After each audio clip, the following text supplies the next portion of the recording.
Comedian Jamie Foxx is on his way out. Hey, anybody want some of this? Jamie Foxx is one of the baddest. His brother can't never give you your full props. I told Jamie he was going to be famous. Jamie Foxx, you could act. Jamie Foxx, he's got the voice, he's got the looks, he's got everything. And it's unbelievable. We like to party. Who likes to party? Praise the Lord. He is an Oscar-winning dramatic actor. We've been blessed with the opportunities to have a drama lane. Comedian with hits on the big and small screen. It's hard to believe the guy on the screen is the same goofball I see at the comic book. I'm the innovator and the motivator, the originator of this stuff. And a chart-topping sexy singer. May I say, baby, you have the voice of an angel.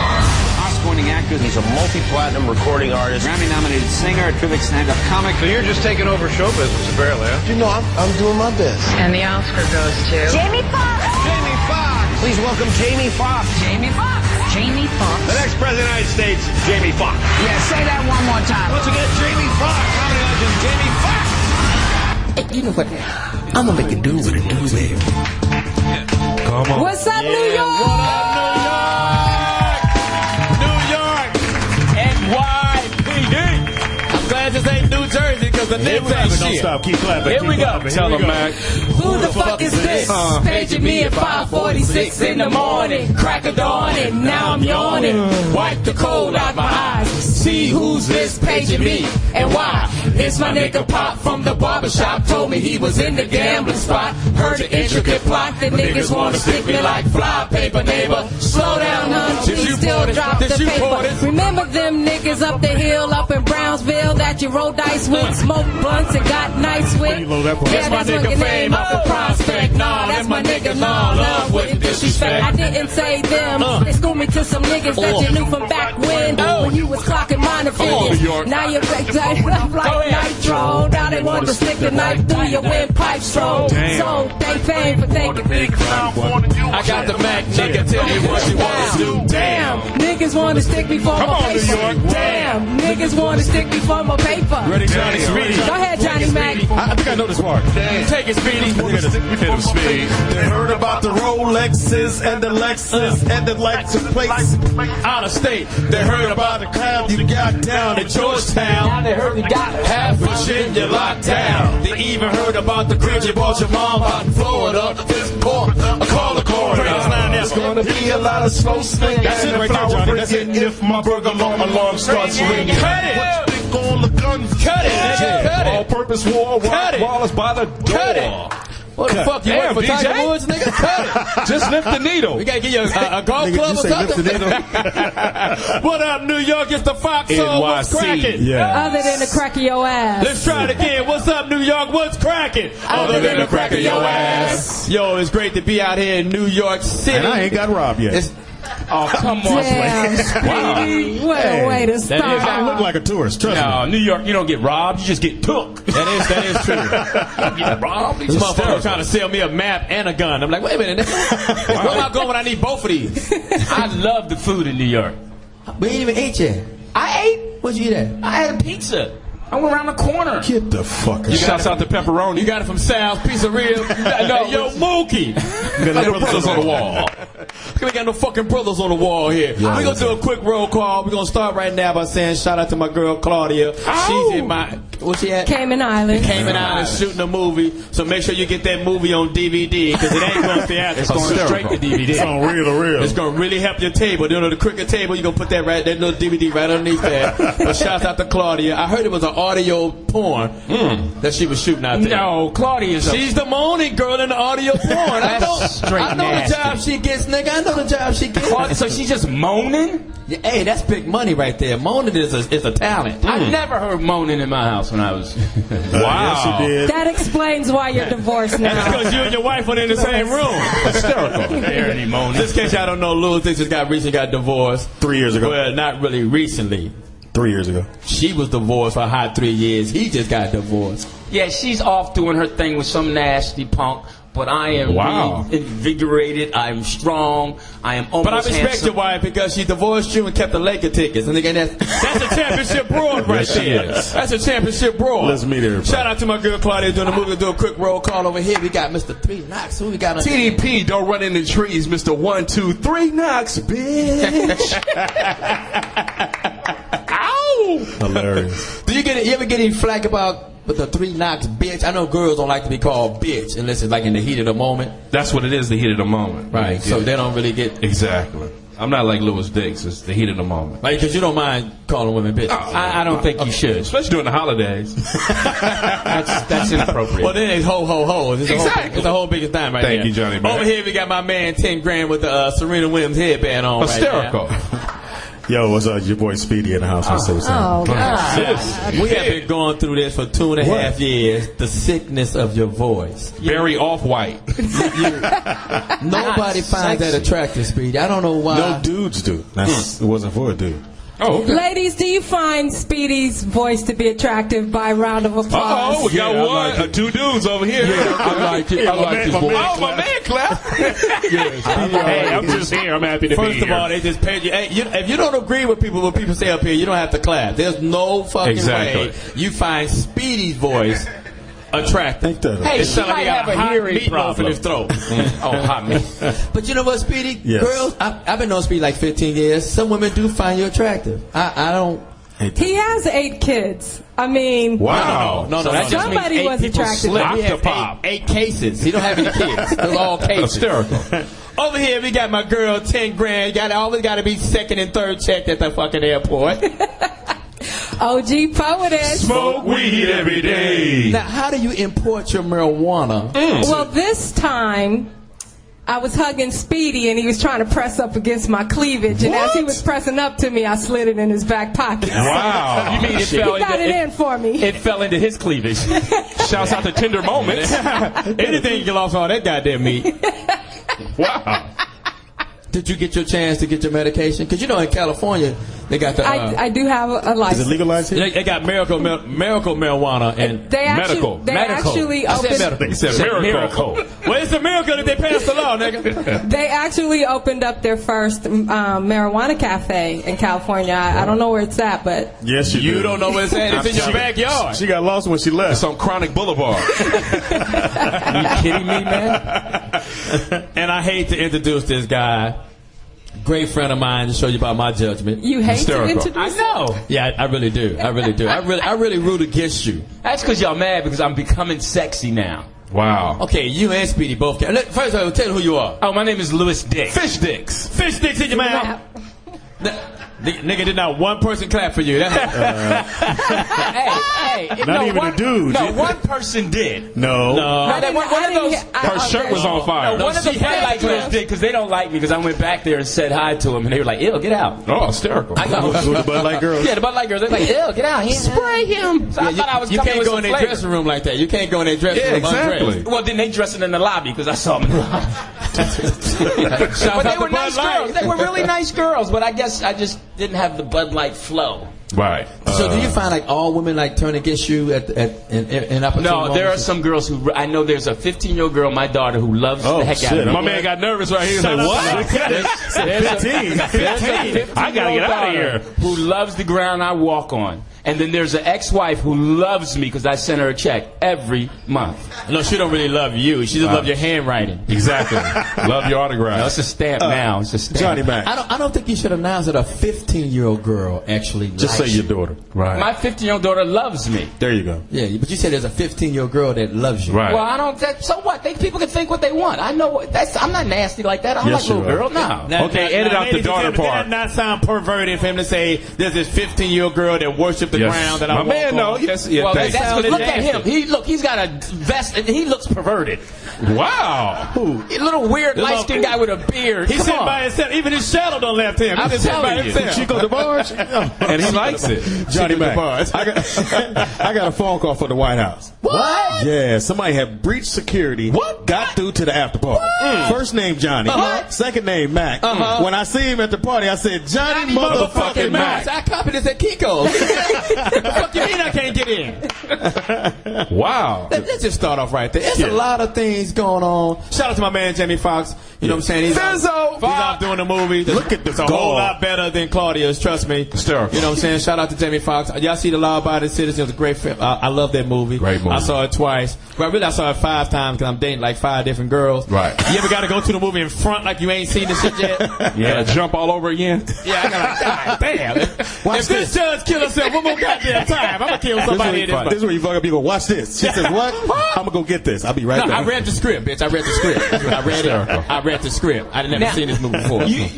Did you Jake? Wow, get it together. Get it together. I'm sorry, I was just saying So they got somebody else's tongue in your mouth. Got another tongue in your Drink some Bud mouth. Light or something, man. No, I was saying that. Does Jamie leave you messages? You guys are friends. Does he leave you messages on the phone when he calls you? You could sell it. Nah, This dudes nigga is don't gay. leave messages like that. Dude, This nigga right here. gay. I leave messages, my friend. You don't leave a message. This nigga had a fight with his feminine side and lost. Yeah.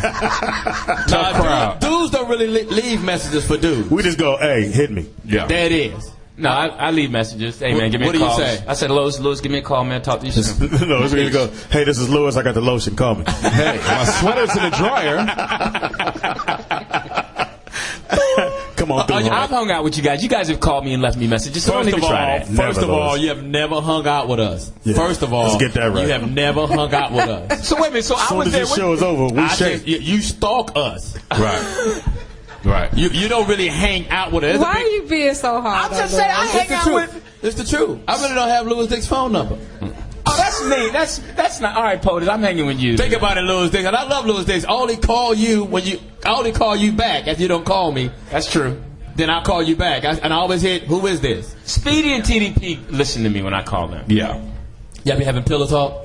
No, they've helped me out with my children. You know, Well, Speedy. let's just get right into the matter at hand. I hate to bring this up, but it's all over America and in some strange Switzerland land and wherever white folks dwell. And I got nothing against white folks, but the Tiger Woods situation. Oh, what happened? I mean, should we really talk about that? I know everybody got their input. We're gonna ask our Did you guys audience hear to Tiger weigh Woods? in Clap on your it. hands. Brother You with the suit just came from a job application. You look, just filled out. No, we're not hiring. Hey, that's your suit jacket, or you getting an IV right now? that is tight. I can see this nigga wrist bones. He's wearing an airbag. So His Porter, dates are laughing. That's fucked up. just in case you've been on a rock and ain't heard about the Tiger Woods situation, Right. we're gonna let OG Poetess and clear. Any new stuff over Ms. Porter? Yeah. Well, from what I understand, Tiger Woods is revising his prenup because of this incident. First, she was getting, I think, $20 million. Now she's getting up to $55 million. But why is she getting this? That's so-called why I'm not money? getting married. Let's talk about what happened. Is she a nanny? Does she deserve that, yet, ladies? Let's Does talk she about the deserve money the later. upgrade? What Yes. happened? The brother over here is nodding yes. You think so? Whoa. No, No, I she thought you- deserves it. Hey, No, she deserves it. what the fuck? She deserves it. We ain't She even got deserves into the question yet. This nigga already said she deserves No, it. she deserves it. Get my man. He got a question right here. Kurt, over there, Kurt. No, over there, sir. my The God. dude on the date. Yeah. The dude on the date, right? Eliminate the last one. The dude that eat all the buffalo wings from his date. He got one drink and two straws. Why do you say she deserved? Or why'd you say you shake your head? Why'd you What's say- your name, dog? What's your name? Yeah, get on the mic. There you go. James. Cool James. Talk like a man, James. Now what happened? Put the bass. As your wife cuts your food. But go ahead. Don't you eat that whole chicken finger? You on a diet now. So James, why do you think she deserved that The little, upgrade. that little chunk of change? I never said she deserved it. But you now that You said, was she the nanny? I said, yes, she was a nanny. Yeah. I'm sorry. Yes. Because somebody said she deserved that little chunk of change, and you nodded your head. He nodded on nanny. Oh, I'm sorry. And his head kept nodding because he couldn't stop. I agree. I think. Well, according to That nigga some, head came in a wheelbarrow. But keep going anyway. I was going to say, according to some reports, he offered her $80 million to stay 7 years in the marriage. Wow. I ain't been to NBA contract. No, right I think he's absolutely right. He should do that because it's important that he stays there with the kids So and the you family. pay your wife to stay? Well, you know what? Sometimes you got to do what you have to do because the important thing everybody's forgetting is those two children.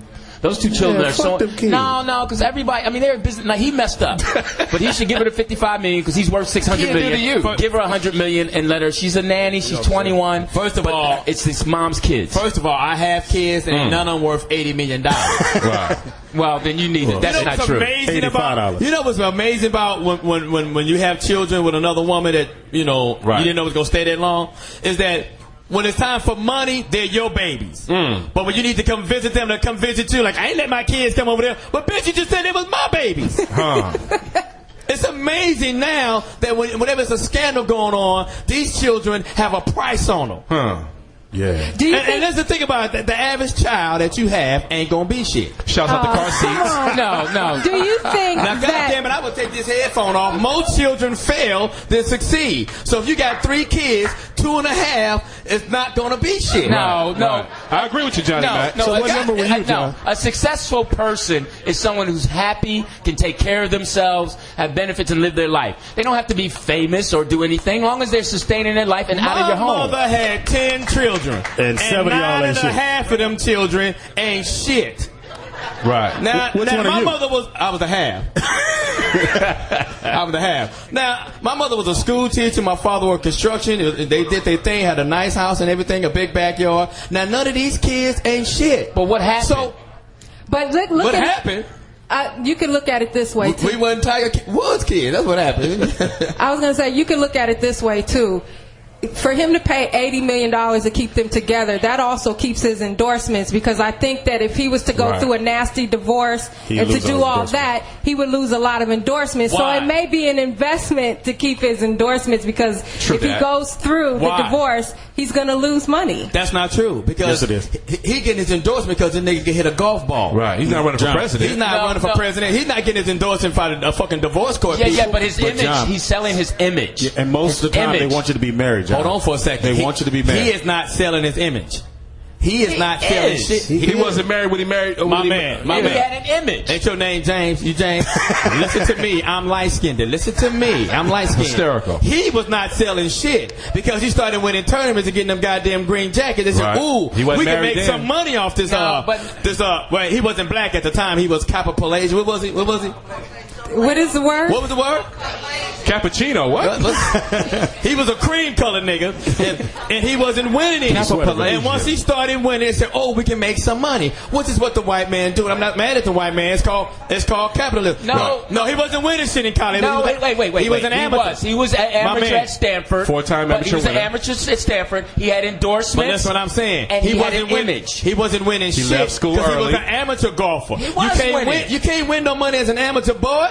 Johnny Mack, you win sponsorship. What's wrong with you? Well, he didn't win no goddamn new teeth. It's not about winning. It's about establishing who you are and selling your image. If Tiger Woods hadn't went to Stanford, hadn't had a complete family, mother and father there, that background, that's what they purchased. First of all, his mother and father got nothing to do with it. Yes, it does. I've never seen a mother make a hole in one. What do you mean talking about That mother? nigga, If they he hadn't did. cultivated like your parents, if they hadn't done a little good, you wouldn't be here. First of all, my father did great by me. That's what I'm saying. He taught me grams and kilos and how to measure my own spices. Shouts out to Triple Beans. We're going to take a break, come right back in the Foxxhole. Make some noise, New York! Make some noise! Live, I'm BB not Kings. afraid. We live at BB Kings, baby. Shouts out to down. Brooklyn Bridge. We come back with the Run DMC, Kings of New York. What's up, New York? Shouts out to Hollis Funk Master Queens. Flex would say, fix your face, New York. Yo, we got a very special guest. Thank you, Johnny. I watched this. I said a guest, Oh, shit. Okay. not a pest. Wow. Whoa. We got a very special guest, man. I listen to this cat speak at all times. He done gave the eulogies of some of the greatest and the most famous people. I don't know how he get that job, but maybe not. Gotta know. I love this guy because you know what I love about him. I also saw him on several TV shows, and he always really speaks very well, which is uplifting and educating to the black folks, because it's important that as black people do the right thing and give a strong rapport for the black people to the rest of the hunky America. And I say hunky because I use the N-word. I know you tried to bury the N-word, but I have to use that because my vocabulary is limited. Jesus. Nothing like justifying ignorance, but go ahead. But I want to add on to his credentials. He's also a minister, a very well-known civil rights activist who's dedicated most of his life to helping people. And he's also a radio host. So please welcome everybody, Reverend Al Sharpton. What up, Reverend Al? Show is official now. Reverend Al It is Sharpton. official. Shouts out to Brooklyn. Thank you. Are you from New York? From Brooklyn. Brooklyn. That's my son's name, man. Yeah, we get It's so that. wet. Yeah, he named that. check him out. I Check can't remember him. It was a whole Reverend Al eight Sharpton, you can pick any boy's name, and that's his son. This Negro has a tribe. You see how I said Negro? So were you behind the movement? First of all, I'm glad to be here because Jamie told me when I saw Barack Obama elected, and I felt that we had made such progress as people. He told me I need to come meet you guys so I would know that we still got a long way to go. Hysterical. That was, man, straight down the middle. Funny. So he basically, like he always says, we ain't shit. We ain't shit. You can't say that in front of the Reverend. I said it to you. He just happened to be here. I'm sure the Reverend has heard worse than that. I'm telling you, and I've watched the Reverend on the O'Reilly Factor and enjoyed you kicking O'Reilly's butt. Thank you. Really Now, appreciate did that anger you? How he tried to get at you like that? No, I mean, you get ready for it. I mean, you brace yourself. You know what you're going into. How did you get ready for it? You watched Birth of a Nation? You just watched all the white movies? Mississippi Burners. I'm like, kill this. Let's go. Shouts out to Kunta Kinte. Something like that. So did that on the real? Because I know you're a Reverend. I know you're a very peaceful guy. But did that anger you? Yeah, you get angry sometimes. I mean, because sometimes the stuff they say is just crazy. Right. But you got to deal with it.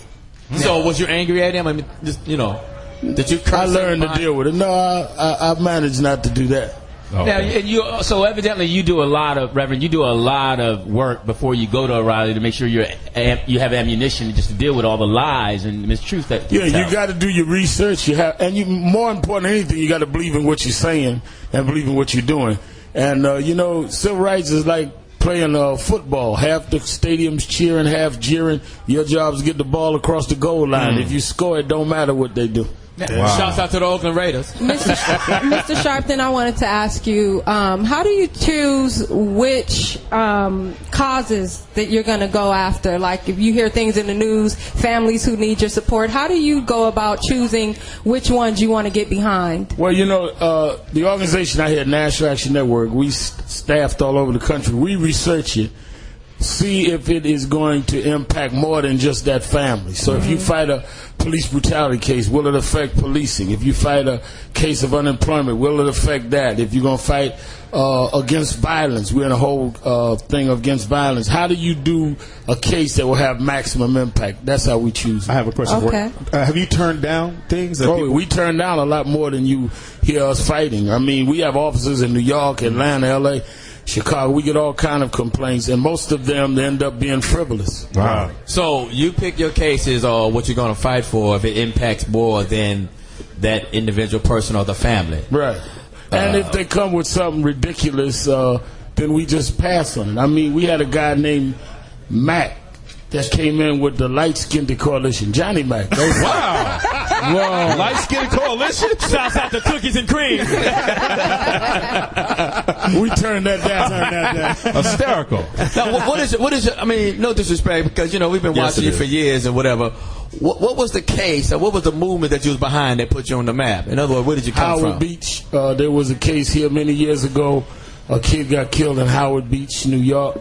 And that was probably the first big. Got killed by the cops? How did he get killed? No, he was killed by other guys. Didn't think he should be in the neighborhood. Right. And then years later, the neighborhood all is different. Everybody's, we've seen progress. Wow. So what year was that? 86. Okay. I wanted to go ahead, Louis. I wanted to ask you. You had your hand up, Louis? Yeah, I had my hand up. That's where you do it. I wanted to ask you, dealing with young black men. I'm a father and I have a son. What is it? His son wears skinny jeans, Mr. Sharp. My son is a junior, and he is doing much better in school because we're working hard at it. But I wanted to ask you, what are two things that you think we can apply to help as men to help our sons? What are two things that we can stop doing and two things that we can continue to do? Because I believe we're doing some good stuff. Yeah, I think we do a lot of good stuff. I think the two things we don't do enough, we're not honest with them about how we grew up and the mistakes we made. We try to act as though none of us made mistakes. Right. None of us fell down. None of us did anything wrong. Right. If you are real with your kids, then they can understand that they can overcome these things because everybody's going through them. So we need to be more honest and direct as men to men. Secondly, I think that we need to encourage them to find themselves, not become duplicates of us. And too many men want their sons to be them. Yeah. Rather than let their sons find their own voice and encourage them to be that. Very tough to do, though. Yes. What if your son just ain't gonna make it? What should be? I'm there saying, what if your son? I hate to curse in front of you, but what if your son really just ain't nothing? You ain't nothing, man. Well, I mean, like I told your father, you got to stick with him anyway. Hysterical. I'm Shouts out to Father's Day. Bud Light joke of the day. From the Reverend. Bud Light joke of the day. All I'm saying now, there's a hair joke that's waiting to pop out on me. I'm telling you right now. That's all right. I think he's ready for it. I'm just saying you got a head full of mole hair. I don't know if you want me to get up in there. But I'm just asking, like... I don't braid it and hide it. You permanent divided. Shouts out to Revlon.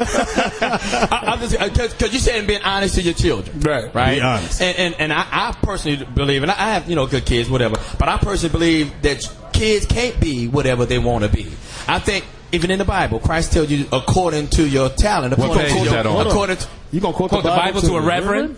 What page is that on? First of all, I read the Bible. Go ahead, Joe. You had a lot of time to read in prison, didn't you, John? And I also read the back of a bleach box. But I read but the Bible tells you according to your abilities. Because everybody, when Christ walked through the city, he gave one man 1, another man 5, another man 10. You know he didn't give nobody else no talent. But everybody has something they can do. That's not true. No, everybody has something they can do. We don't all have to be superstars. Yeah. But everybody can find their role, whatever that is. Right. Okay, but what if I don't believe that children can be anything and everything they want to be. John? Why not? I'm explaining. I think the children can be only what they're capable of being. But most kids know that. I mean, if you can be whatever you want to be. It doesn't mean everybody wants to be the same thing. Me being a rocket scientist never was going to happen. Okay, but you Johnny want Mack, to be a rocket scientist. You can't say that. We're understanding, looking at an African American president. Calm down. Okay, but I'm just saying. Comb your pubic hairs. Okay, but what I'm saying is, Johnny Mack, if you look at this man's history, coming from Hawaii, dysfunction in his family, overcoming, getting high, all this stuff. So at plenty of points in Barack's life, they could have said, "You will never be." No. And but that's what you're saying. What happened is because he had a lot of mistakes. What's happening is you're so ready to dispute what I'm saying. Now listen to what I'm saying. I'm not saying what people say that you can and cannot be. I'm saying that or individuals, sometimes we don't have it in us to be whatever we want to be. Yes. So we have to be what we can be. No, Johnny Mack, you can be whatever you want to be at a certain level. You Until the police come, yeah. If I'm sweeping streets, I can be whatever I want. I might not want to be sweeping streets, but I'm on that journey. And me sweeping streets is part of my journey. I believe that I can be whatever I want. Is the foundation for our failures, because we are teaching. Some people, like in the Bible, some people are just born bad. We say Esau I love, was it Jacob I love and Esau I hate? Yeah, but everybody can have a dream, and you shouldn't take people's dreams away. But after that dream, Mr. Al Sharpton, we have to start living. No, we have to live. It's okay to based dream. on your dreams. You live based on your dreams. No, that's not true. That's not true. That's wow. We're all here sitting here living our dreams. First of all, it is my constitutional right to believe in myself. I ain't got to agree with Reverend Al Sharpton because he got on a suede jacket and his hair is better than mine. That does not believe. I have to believe what he's saying. Shouts out to Blue Rollers. I have the. But I think we are doing our children a disservice by not teaching them the right way to do things. Which is what? What is the right way? To tell them that they can't be anything? No. I'm not saying. That's what I'm telling you. I don't believe we should tell a child you can be anything you want to be. I think you can. That's not a true statement. Yes, it is. That's not a true. You put your mind to it. If that's what we you have a want to question. do. Nigga, I didn't make it. I thought I was going to play for the Buffalo Bills and leave there and go play for the Dodgers and leave there and go play for the Raiders. Apparently, I couldn't be. But that was an unrealistic dream. You didn't have the talent. But ain't that was that wow. You could have worked for them as a scout or something. Focus on me, James. Light skin. Focus on me. That's what I'm saying. A child has to be, a person has to be the best that he can. So somebody could have told you're not going to be that, is what you're saying. My mother taught me, say, look here, son, you're 5'9", you're 145 pounds. But she was 19 you playing for the Raiders, ain't gonna happen. So you trying to tell me what you can't do is get a good education, and you can be a great speaker and a dynamic comic. That's what you can be. And look what happened to me. My groupies will let you know I came to the top. Oh God! Speaking of young people and dreams, Mr. Sharpton, I wanted to ask you: is the leadership now grooming new leadership? Yeah, we have a lot of young people that are growing. In Nash Action Network, my group, most of our chapters, including our executive director, very young, a young lady named Tamika Mara. I think we've got to groom the next generation in every area, not just in what I do in every area. We have to groom them and give them a chance. And when you groom a tree, what do you do to that tree to groom it? You cut off the dead branches, the dead leaves, and the stuff on the tree that's not bringing forth light. life. But you don't tell the tree ain't You don't shit. cut the tree down. Don't curse it from the This is reverend. definitely this is called prison pillow talk. I tell you. Wow. Yo, we have What a we're question from our audience. Go ahead, Miss Young Lady, who said Speedy was sexy. My name is Lucy, and I'm a Hey, Lucy. I'm a school teacher. Hey, Lucy. Yes. You need to step away from the speaker. Go ahead. Okay. So I'm a school teacher, and I have students that teach. They live in the Bronx, and it's a low income area. All right. So those kids, if I told them you don't work hard to get where you want to get, you just take what life gives you, and you stay there. So then what am I teaching them? But you're not listening to what I'm saying. You're not listening to her. I'm about to answer her question. She said she's looking dead in my eyes. I know the hazelness is throwing you off. She's looking dead in my eyes and asking me a question. What I'm saying is, I don't believe in a philosophy that you can tell a child that you can be anything you want to be, because that's setting them up for failure. No, it's not. You're trying to find the better qualities in that child, because each and every we gonna have, majority of the children have the same freaking dream. We want to be rich and powerful. I want to play basketball. I want to be in the movies. That's not going to happen. Did you know only 1% of Hollywood works? So all those cats that's coming down there with this dream is not a reality, because it's not going to happen. But what you tell that child, like, you have a great mind, and you're a school teacher. You have a great mind. You can teach. See how you find your niche? Find your niche. You can teach. Hey, Jimmy, you're 6'6" in the 7th grade. You may be a basketball player. Hey, little Johnny, you're the class clown. You're really funny. You may be a comedian. You got to find that niche, because we all have basically the same dream. And you know what? It is not going to come true. It's obvious that in school they told you to go hit the erasers a lot. Wow. Yeah, that's pretty much. That's just ridiculous, Johnny Mack. I just can't agree with I'm gonna stop having my kids come around. I just can't. Reverend, I know you don't believe in Reverend Al Sharpton, but I want you to weigh in on this. No, but Do you believe? I mean, I let's think be that honest. at some point your dreams as you grow older change. Yes. But I think that your self-esteem and your confidence has to be built young to believe in yourself. You're going to change your dreams. You knew when you stopped growing to 5'9" you were going to be in the Raiders. But if your mother called you a little squirt the first time you said it, by the time you got to 5'9", you might not have thought that said that. But keep going. But you might have thought you wasn't going to be anything. So all she's saying is give them the strength of believing that they're not incapable of something, and as they mature, they have the self-esteem to reinterpret what that is. But now, I love that. That's not the same as telling a child you can be anything you want to be. John.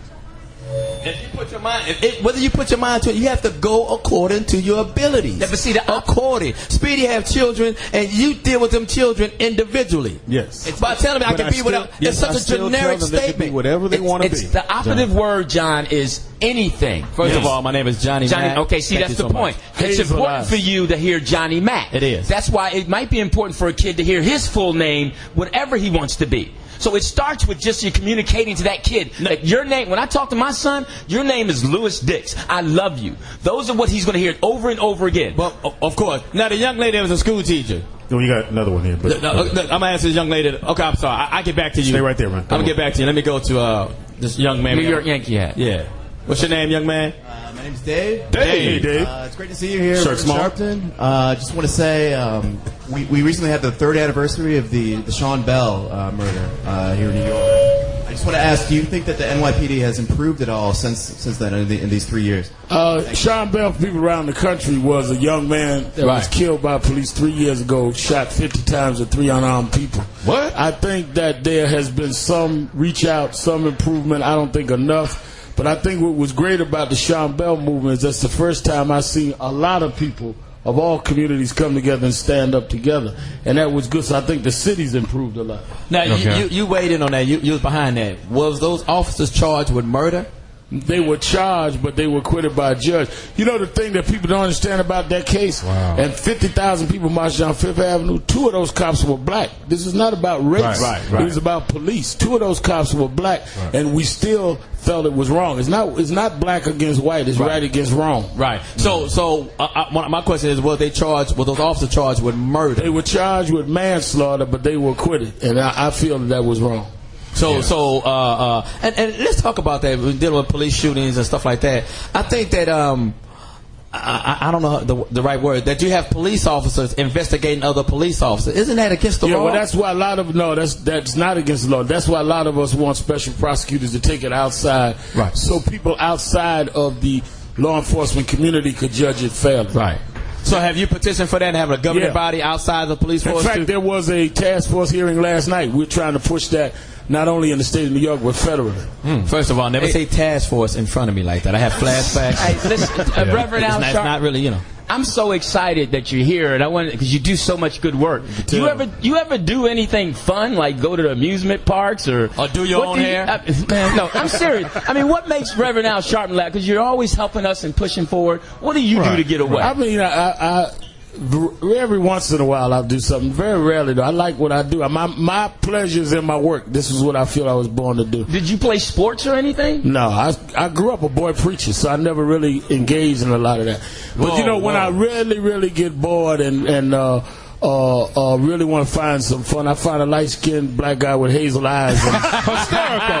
I'm glad that you're glazing, Reverend. I like the fact that you're glazing. Hysterical. You didn't play any sports? I have a question. Whoa, how you not playing no sports? He was a reverend. I like sports. I love to go. So every black person has to play sports. Let me ask you again, Reverend. Did you play? You didn't play any sports. Everybody else answered for you. John. Let me ask this one more time to you. No, I did not. And growing up, I would go. Well, what was you doing on Sundays and Mondays? Preaching. But Johnny Mack, does every black person have to play sports? Yes, they do. I don't really trust the man. What sport did you play? I played football, baseball, and basketball. Thank you so much. And look how you ended up. So that's why. Hysterical. Okay, I'm gonna talk about that rawhide jacket you got on that's still bleeding on the inside. Okay, Mr. Sharpton. Well, that's you see some fake suede. There's been some things in the news. That didn't work. All right. One, the rumor of you and Lisa Ray. Right. You want to clarify that for us? us? Yeah. So you wear white too. All right. Hysterical. What's the rumor? I didn't hear. Well, that they've been seen out, so people think they're dating now. No, that's not true. Yeah. It's not true. We're good friends. Yeah. I've known a long time, but we're not dating. Okay. Well, that's good that you're counseling her. The other thing in the news is about your daughter and your ex-wife and the police incident. Right. Could you tell us more about that? They stopped my daughter driving, gave her a summons, and when she questioned the summons, they arrested her. And I don't want to give away her case, but you can't get a summons without having to stop and give your license, registration, and insurance. So how did she curse them out when they stopped her and get a summons? Obviously, there had to be some kind of exchange that was calm for them to get her license, registration, and her insurance. So obviously, something took place a lot more than what they said. So stay tuned. Do you feel like your family? Do you feel like your family sometimes gets singled out because you're Reverend Al Sharpton? Let me put it this way: when he got a license, registration, summons, he knew her last name was Sharpton, and it's not a common name. Mm-hmm. So again, we'll see when it goes to court. Turn box in the back seat. Yeah. What about these reports that she cut the police officer off because she was on her way to a theater? He was an off-duty cop in an unmarked car. Driving slow, and she went around him, and that's when they pull over. You didn't know it was a police car. The question that you're going to have to ask, since they were housing cops, is what were they driving slow? They couldn't have been doing surveillance in a street that had no housing project. So again, let's wait for the trial. Okay. Oh, so it wasn't an NYPD, it was a housing cop. Yeah, he was a housing cop. And he was undercover housing. You ain't got to respect him. And wait a minute, John, he was off duty?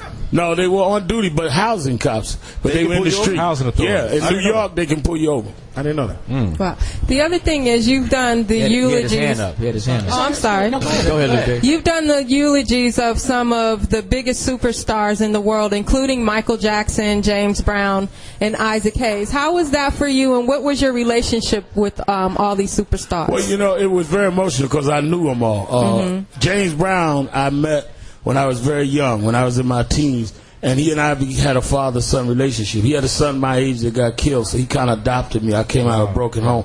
So preaching his funeral was like preaching my father's funeral. Wow. Michael and I were very close. When Michael had problems with Sony, he came up here. We marched on. I knew Michael since both of us were in our 20s.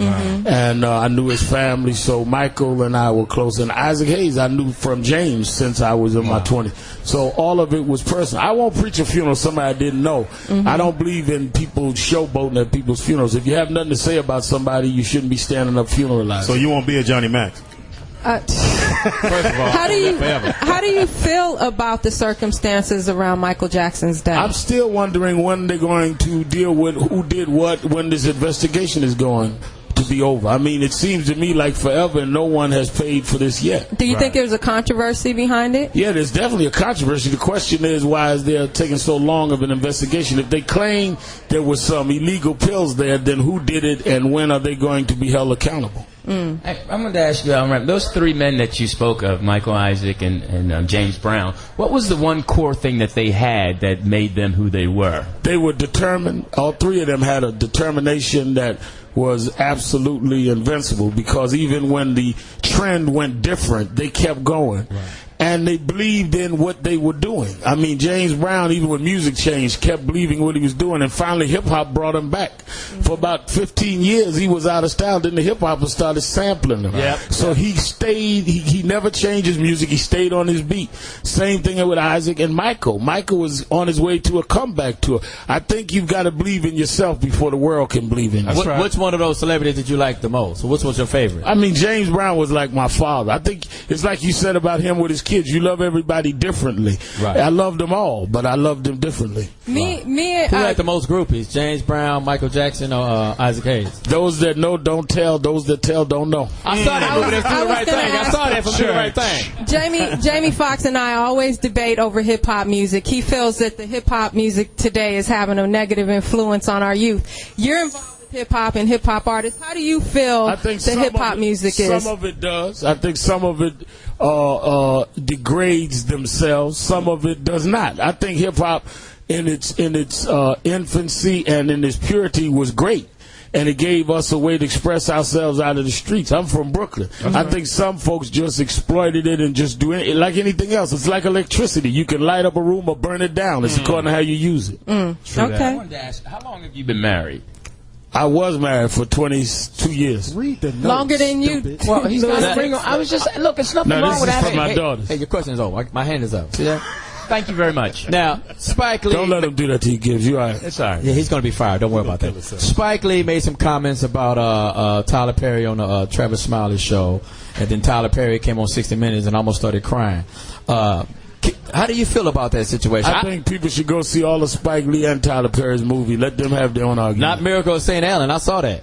It was a great movie. I started to kill somebody in the theater. That movie was terrible. Wow. That movie was good, Johnny Mack. That movie was terrible. We're going to take a quick break. We want to thank you. Thank you. Mr. Al, Reverend Al Sharpton.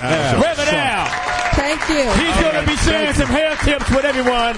He's going to give hair tips. He didn't kill me. He's a reverend. I can't talk smart to a reverend. He's a reverend. He got you, Johnny Mack. He got you. Wait till he leave. What's all these bad jokes I'm about to tell about him as soon as he get out this door? All right, we'll be right back. Hey, Teal. Yo, we're back. Make some noise, New York City. My main man, Team Grand James. Live at BB King's. BB King. 52nd and what are we? 52nd and what? I don't know. We're near Broadway. I live in so we Sharpton. live. BB King. Thanks, BB King. Thanks, BB King. Is BB King here? That's right. 42nd. Hey, but ain't but one. Shit. Oh. Just catch the A, get down, catch the XA, and then catch the double A. We want to thank Reverend Al Sharpton coming down and grace us with his presence. Johnny Mack. He destroyed you. Yeah, Johnny Mack, he kind of got you, Reverend man. Al Sharpton. He don't know shit. He said he knew your daddy. He ain't going to make it. He don't know his. We got another special guest. His perm was cool, though. His perm was terrible. It was kind of nappy. His kitchen was rough. I saw it. His perm was temporary. Y'all know, y'all seen his hair. He dropped his curling iron. Oh, y'all gonna talk about him now that he's gone? That's what I said. I can't say nothing bad about the Reverend right. He ain't hit with the Bible. But you both know that his perm was not tight. Yes, it was. He had a head like a St. Louis Cardinal. Like you said, Johnny Mack, at least his hair is out. Yeah, punk. Because he can't do nothing with it. Moving on, John. He can't do nothing with it. He got you, Mac. In the house with us. Y'all was scared of him. Is the owner of Uptown Media Group, which owns Vibe Magazine. Is that correct? Mr. Leonard Burnett. You remember now, Lewis, right? Yeah, I remember you, man. You a nice guy. Welcome, Mr. Leonard. Leonard Y'all go Burnett. on a date with some buffalo wings or something? No, Leonard. That was back when we first launched. Yes. Yep. All right. Welcome, everybody. Leonard Burnett from Vibe Magazine. Come on, y'all. Show him some love. What up, Leonard? What up? Now, I'm just going to jump right into it. Now, this is what I heard. I don't know if it's true, but I did see. You got Chris Brown on the cover of Vibe Magazine. Explain that to all these beautiful black women out here, how you put a fucking guy on your magazine who's known for beating women. It's only one time. How did that happen? Well, yeah, I think, he's an album coming out right now. That's first and foremost. What is it called? Knockout? No, it's not called Knock. Oh, I'm sorry. No. But also, I think we wanted to provide him an opportunity to talk about what happened, and certainly what he did was wrong. That's right. But certainly he needs the opportunity to explain, his perspective and be contrite about it. Right. So we gave him that opportunity to do so. Yeah, I think for sure. He definitely was. You let him date your daughter? No. All right. You can't date your daughter, but you can be on your magazine. That's a good question, Speedy. I love that. Yeah, Leonard, why? I'm thinking of all the young men who are doing the right thing, and this was a mistake by Chris. Why didn't they get the cover? I mean, is he on the cover because they'll pick up the magazine? A combination of both. I mean, to be honest with you, magazines are put on the newsstands. People buy what they, what they want to read, what they want to read about. The first and foremost, he has an album coming out. Okay. So that was the first thing. And certainly people wanted to know what he had to say. Also, just so you know, we also have Drake on a separate cover. So we have 2 covers. Oh, okay. So we got Drake, who's the, hottest thing coming out right now for next year. I wanted to ask you, how has the internet affected the print business? I know that you said Vibe magazine is online as well as in print. So how has the internet, because it has expanded greatly since you started in '93, how has it affected the print business?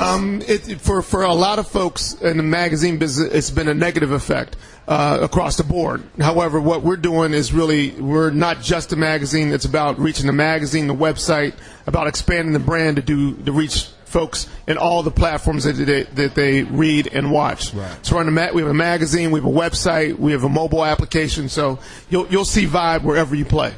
Now, you just recently bought Vibe, right? Yes. Tell us about that and how much you paid for it, and why did you have to buy Vibe? Was it going down? I heard it was going under, and then you came and resurrected it. And just to add on to what Johnny Mack is saying, you're one of the original founders of Vibe magazine when it first started, right? Yeah. I won't say Quincy was the founder. Quincy is his brainchild. Quincy who? Quincy Jones. Because we don't know him on first name basis like that. Quincy's Quincy. Everybody was it could have been Quincy Jackson. I know a nigga in the hood. His name is Quincy Williams. Well, Quincy Jones. Shouts out to Juke Joint. I have a question. Yes. Hold on, Speedy. He didn't get to answer the question about he recently bought Vibe magazine.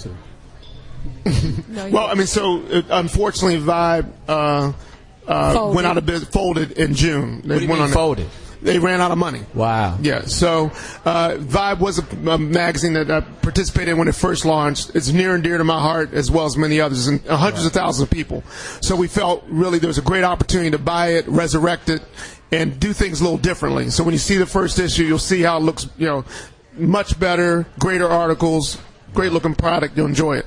Now, since you guys purchased the magazine, are you going to do anything different as far as the way it looks to the public? Yeah. It's a little bigger. It's a bigger book, better paper. The photography is excellent. The articles are more in depth and beautiful photos. Great article on Chris, on Drake. We have a great sexy fashion shoot on Amber Rose. And then section? We need to start a conversation. Yes, you do. Yeah. Who should we get? You know anybody we should get? Yes. We have Louis Diggs have a question for you. Leonard, I was wondering, are you guys gonna, because of the hip hop angle that you guys go at, the young boys, are we gonna try to connect the young men and boys together to help them as far as us understanding them and them understanding us? Because there's a generation gap right now with this young hip hop group. That older guy's just like, wait a minute. If you have a vaccination mark, you're lost. Yeah, I mean, I think what you'll see in the magazine is, we definitely feel a responsibility to, show the whole totality of what hip hop is all about. Mm-hmm. It's not always about just the bling bling. It's not about the ghetto fabulous. It's about a lot of positive things. There's some things that aren't so great, but I think the main thing that we want to do is make sure we show the totality of it, and also really be able to connect the dots to folks to show, it's not about just the success, but it's the struggle to get to success, and show the hard work and dedication that makes that happen. So, and I think also what's about to happen now with hip hop, the economy, you can't be talking about being rich and bling bling when ain't nobody making money. So I think you'll go back to the roots of what's been happening. Are making money if you crash somebody's car. Let me say this to you, no disrespect to you at all, because I have read Vibe magazine once or twice. I never really liked the articles. You didn't like the articles? I didn't like the articles. I don't want to read a magazine and pardon my French, and they saying nigga and fuck and bitch and motherfucker. But you curse and say that. Allow me to listen to what I'm saying. I don't want to read that bullshit. But wait, Johnny Mack. That's not hypocritical. It is, because if I'm sitting out in the audience, I don't want to hear that. Could y'all let me I gotta finish? hear it because you have a right to speak. If I'm reading a magazine or a book, I think it should be classically written. I just thought that, you know, it cheapened to me. To me, the magazine was cheapened by, you know, I don't say the ghetto jargon. I don't want to read a magazine that says motherfucker and me and this bitch was out. I don't want to read that. Wait, let me ask you a question. Then hold on. My question is to Lynn. My question not to you. All right, go ahead. I'm talking about his newspaper that he purchased, not the sweater you purchased. Hysterical. Can we change the writing to be at least? Then they will be appealing. Hold on one second. Let me talk to Lynn. I think it could be at least decent writing. Yes, and I think you'll like what you see. Again, over the last 3 to 5 years, the magazine has sort of deteriorated, to your point, from that perspective. And I think you'll see some of the writing. Not that we'll never use profanity, but I think you'll see the writing a lot more uplifting and not using profanity just for the sake of using profanity. Right. Thank you so much. Thank you so much, sir. Mr. Burnett, I want unlike shit, these fucking hyenas. Like that. Yeah, right. Excuse me, miss, but I do curse. I wanted to ask you, how do you determine who you put on the cover? Because we know some magazines unethically, you can buy the cover. So how does Vibe go about who they're going to put on the cover of their magazine? Right, you can't buy the cover of Vibe for sure. I mean, you can't buy the cover of Vibe or Uptown. $5, so I want it back. Gotta get that. But I mean, really, you want to look at what's popular and what's difficult with magazines. You're closing them, 3 months in advance of it to actually coming out. Right. So you look at what movie's coming out, what artist is coming out. And sometimes you got to just sort of project what you feel, what's about to be hot. So that's one of the difficult things, but I think we'll be successful at it. Name something I'm going to enjoy about the new Vibe that I didn't get from the old Vibe magazine. Give me something new that I can just go and stick my teeth into. I think you're going to like the design, the articles. I think you're going to find much more interesting the fashion stories and just a wider breadth of music and information that we're given. It had gotten very narrow and focused just on hip hop and rap. You'll see a very broader perspective of what urban culture is all about. And the comedy section. And the comedy section coming next year.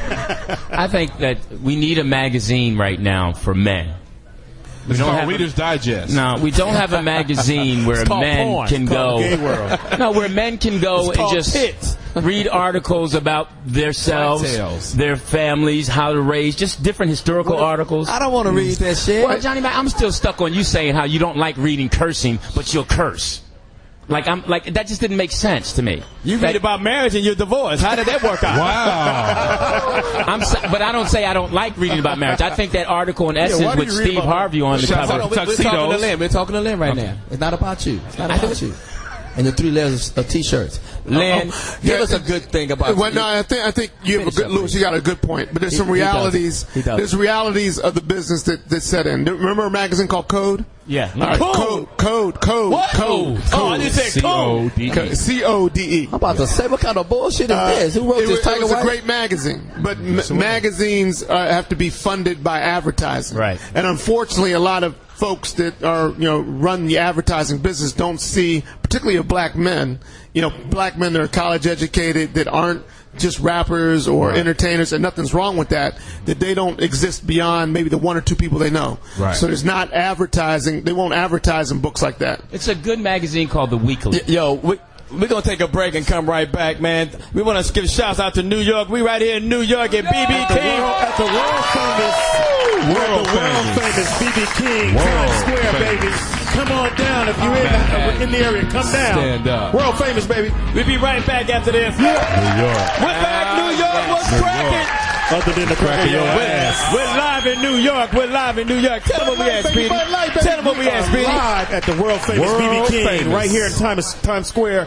Come on out. If you can hear our voice, come on out and bring some toys. If you don't have it, just show up with some money. We can get that to the kids. And we got a great looking audience. Few little ugly people here and there, but we'll get past that. It's off the chain, man. I'm loving it. Beautiful. Right now, we're going to go to Poetess for our Bud Light read. Right. Quiet on the Yard. Beauty is reading. Just got even better thanks to New York and our friends at Bud Light and Bud Light Lime.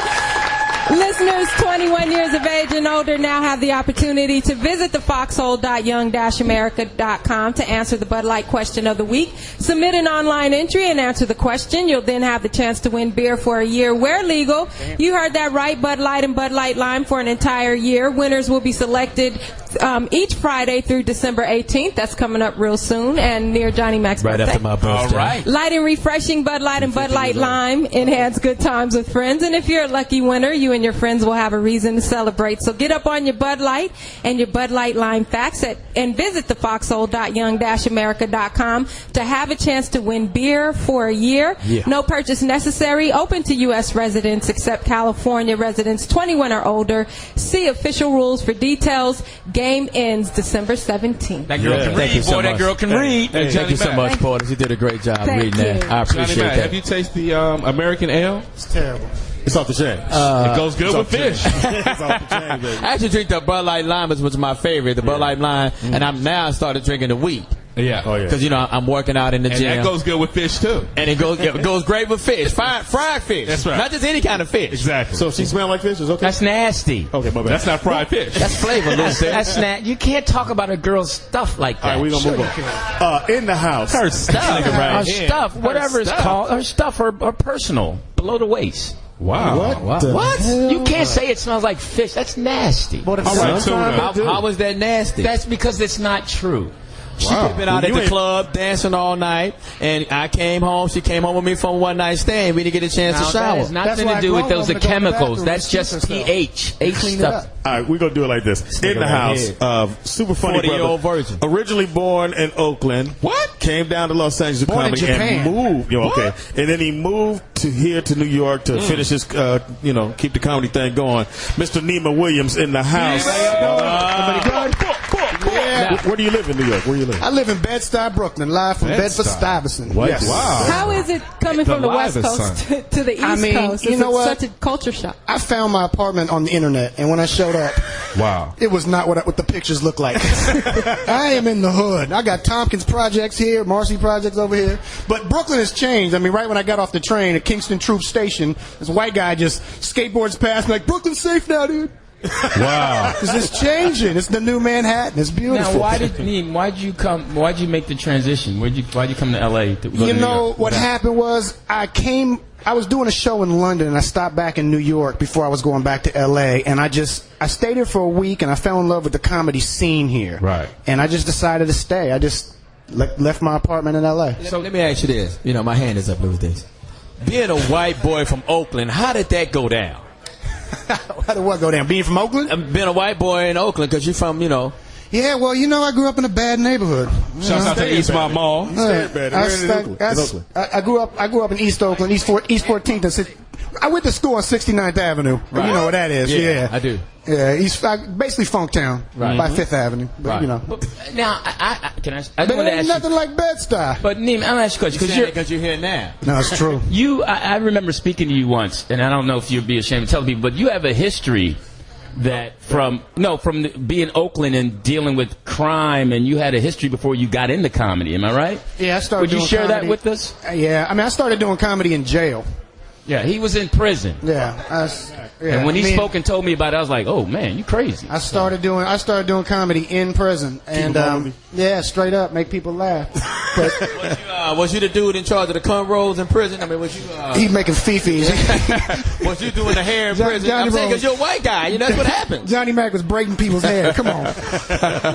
Prison though. No, he was in the fake prison. No, I grew up in the California Department of Youth Corrections, CYA, but I was also in Tracy and in San Quentin. So, I mean, basically I was tried as an adult but sentenced as a juvenile, so I could go back and forth from adult facilities to juvenile facilities. It's kind of hard to explain. The laws have changed. Privilege none of us black kids got. Exactly. Probably not. Wow. The comedy has pretty much saved your life. Absolutely. I mean, it changed my life and the last 2 years of my time, I did a lot of time, I did 7.5 years. The last 2 years of my time, I started I went in when 7.5 years in jail? Yeah. Did you steal a case of bazooka bubble gum? What happened? 16 to 25, basically. What happened? God, a can of worms, huh? Well, I'm just saying there's some kids out there who are listening. Honestly, that's a good point. That's a good point. Because I was with a guy that shot somebody, and I was charged with first-degree murder. Wow. All right, we're going to move on with the show. Thank you for coming out. And you went to jail. I found comedy. But your family was your parents. I mean, of course, they were disappointed. Comedy. I found comedy. I mean, I wasn't a good inmate. He found abstinence. He's found comedy. I mean, I was not a good inmate. I was a bad inmate. But the last 2 years of my time, I started doing comedy, and I started a speaking committee that we actually went to high schools and talked to the kids and helped them to understand how not to end up in prison where we're at. Right. And you know. Basically. So how was your it was LA? my path. It was my path. I know you, Nemo. How was your LA? Let's be honest. I mean, you know what I'm saying? No disrespect to you. But I just think that when people leave LA for any reason, never got a good reason, nigga, it ain't LA. He's in an entertainment business. Yeah. I guess you moved to LA to do TV, movies, and commercials, and none of that really worked out for you. Well, it wasn't it didn't work out. I had things happen. I mean, right before I left, I shot a pilot with Robert Townsend. So I was doing things. I just wasn't as funny as I wanted to be. It didn't get picked up. They picked up the George Lopez show instead. And that's the thing you don't understand. When you come to New York, it's like another training ground. Yeah. You become more funnier because the heat is on in New York. In LA, people lay back on you. This is a choice. I didn't fuck up. I wanted to come here and get stronger. And you come here and you become more funnier. Get your chops, man. You know, you work every night. You get on stage. Because they say when you make it in New York, you make it anywhere. You can make it anywhere. We have another comedian. So when you make it in New York, you still got to come back to LA to get your deal. It's true. You can, but we have another comedian in the house. My man Nick Z from New Jersey. Sorry about the Nets. Tell us about yourself, man. You want to stand up? Thank you, Sway. I mean, Speedy. Oh, damn. I'm sorry. Oh, Sway. Cut off his dreads, by the way. He cut him off? He's cut him off? Yeah, they call locks. Go ahead, though, Nick. Nick Z in the house. Y'all clap for Nick Z. What's good? What's good? Tight shirt. Hey, it's the blood pressure shirt. Yeah. What's up, Nick? How are you? All right. So you doing comedy where? At what particular? New York. Okay. Stress Factory. I'm Stress Factory down in New Brunswick a lot. It's my hometown down there. How long have you been doing comedy, Nick?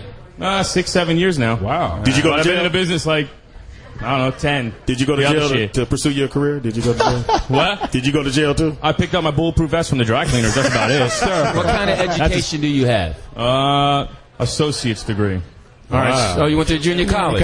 Yeah. Oh, that's the 13th grade. My man, Ari Spears. He went to TCI. Now, are you in it or are you just tasting it? Are you going to get it? I've been in it. You're in it? Yeah. Did you do a lot of voiceovers and sound things? Yeah, I've been doing. I'm known for my girl voice. I got this girl voice I do. I prank a lot of my comic friends. Give us a sample. Yeah, let's hear your girl voice. So, she's a filthy one, but we won't go that way. No, go ahead. Hello? Hello? Excuse me? That's funny. You want to prank somebody? Yeah, yeah, just keep going. I just want act like you're on a date with Johnny Mack. Why don't we just prank? He does porno voiceovers. I do. Pornioki. Okay. Silent pornos. Hysterical. Nick, act like you're on a date with Johnny Mack. First of all, let's not act like you're on a date with me. Because I don't date dudes. I don't even play. Yes, you do. You've been in jail. I can talk for you. Go ahead. Hey, Johnny? We're on a date. Come on, where you at? My phone a virus. Crazy. Now, where can people see you at? Or you sounds like a porno white girl. Yeah, I got my own website right now. Working on it. nickzcomedy.com.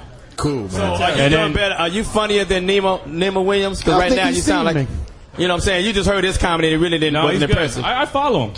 You follow him? Whoa. Not like that. Not like a stalker. He's good. He's good. Oh. So he does his thing. What I mean by following is like once he go up, then after he finishes his routine, then you go up after him. No. I follow him as a comic. Fella. Why are you hating, Johnny? What's going on? I know. Come on, man. Lil Wayne won his forehead back. Why are you hating? Why Ice-T with Busta Rhymes. To the Bayou. Really, that's going to the Super Bowl. That was pretty good. It's your turn now. Johnny is known for his snapping. First of all, be careful everybody know I bag. I'm just not in the mood right now. I want to ask about this dude. I just want to ask the dude with the fixer flat muscles. I thought we were on a date, Johnny, right now. Hysterical. He got the blood pressure shirt on. So when did we get to the part on the day when I kicked you out the car? Where did that part come? How long did we go with that? So tell us the highlight of your career. That's what we want to get to. Tell us the highlight of your career. Just produce as much as I can. Just producing a lot of shows right now. So I was out in LA for a little bit, trying to test out the waters. I got a couple friends out there sleeping on the couches, doing that fucking thing. That's comedy living right there. Yeah, you know what? That's good for you. I wish you luck. After we make it, you can go ahead and get yours. Hysterical. Wow. We make it. Nick Z in the house. Hey, thank you very much, Nick. Nema, tell me what you're doing. You got something coming up? I'm going to be on the LOL Comedy Festival on Showtime, and that's we doing that in LA December 11th. Okay. At the El Portal Theater, 11 to 206 Weddington Street, North Hollywood. Wow. And, yeah, you know, so we're doing a Showtime special, and then, Is it you know, a jail scene? Oh, yeah, we're going to do that. There's going to be lotion and braids. Wow. What's your comedy point of view? If you have a point of view, what is your comedy point of view? That's one of the reasons I came to New York, is to kind of find my point of view. My point of view was just being funny, and now I'm trying to come from a different perspective. I think the white guy who grew up in the hood is kind of played and corny. Exactly. I don't really like that. And I don't like to write jokes necessarily for black or white audiences, so I'm kind of trying to do more mainstream while I'm here. It's kind of the reason I came here. It's more of a melting pot here. The white and black comedy clubs are not stratified and separated. You can do mainstream rooms, black rooms, and it's all clumped together. Right. Now, with that said, Nemo, what steps do you take? Oh, I'm sorry. You just called it a white fish. I'm sorry, Nemo. What?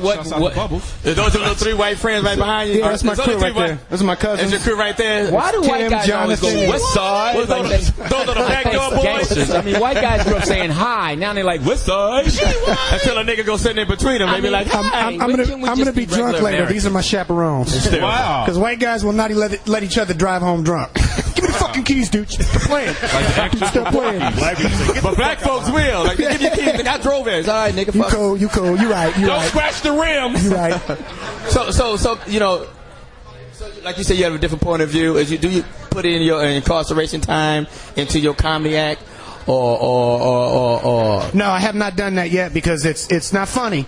Most of all, and also it requires too much explanation, because if I get on stage and say I was locked up, they're gonna think, was I an Aryan? What was I doing? Which I wasn't. I was. Yeah, you couldn't be an Aryan in Oakland, East Oakland. That wouldn't work. I was with the Bay. I was with the shots. I was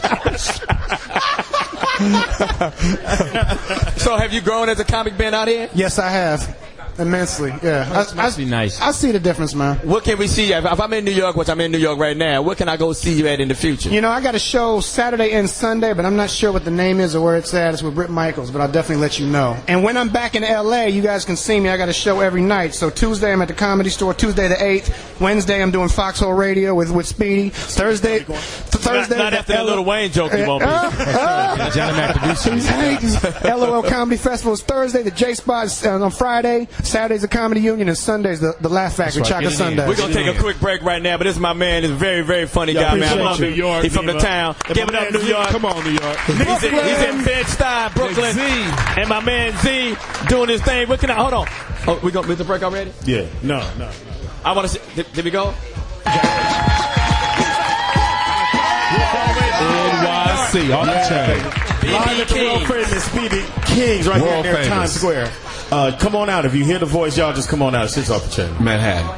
All right. We have a legend in the house. Go ahead, Poetess. We have a legend in the house, and I'm very, very honored to be introducing him. He is one of the founding fathers of hip-hop. He's been giving us the best of music over the airwaves for a couple decades. Yeah! And we are very honored to welcome Mr. DJ Red Alert. Respect, man. Respect. What's up, Red? What's going on? How you doing? I'm great. Now, you've been in hip-hop.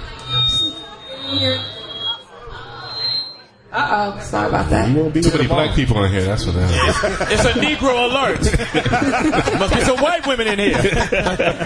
Yeah. White women with golf clubs. So, Red, you've been in hip-hop since pretty much the beginning. Yes. Could you describe what the music was like when you first got in the game? Well, it was the point that there was no such thing as rap records. It was just playing certain portions of a song and going from one turntable to another while we was calling them the MCs were reciting the rhymes over the beat. And that's what we kept on going. At the same time that was going on, you saw the break dancers out there dancing.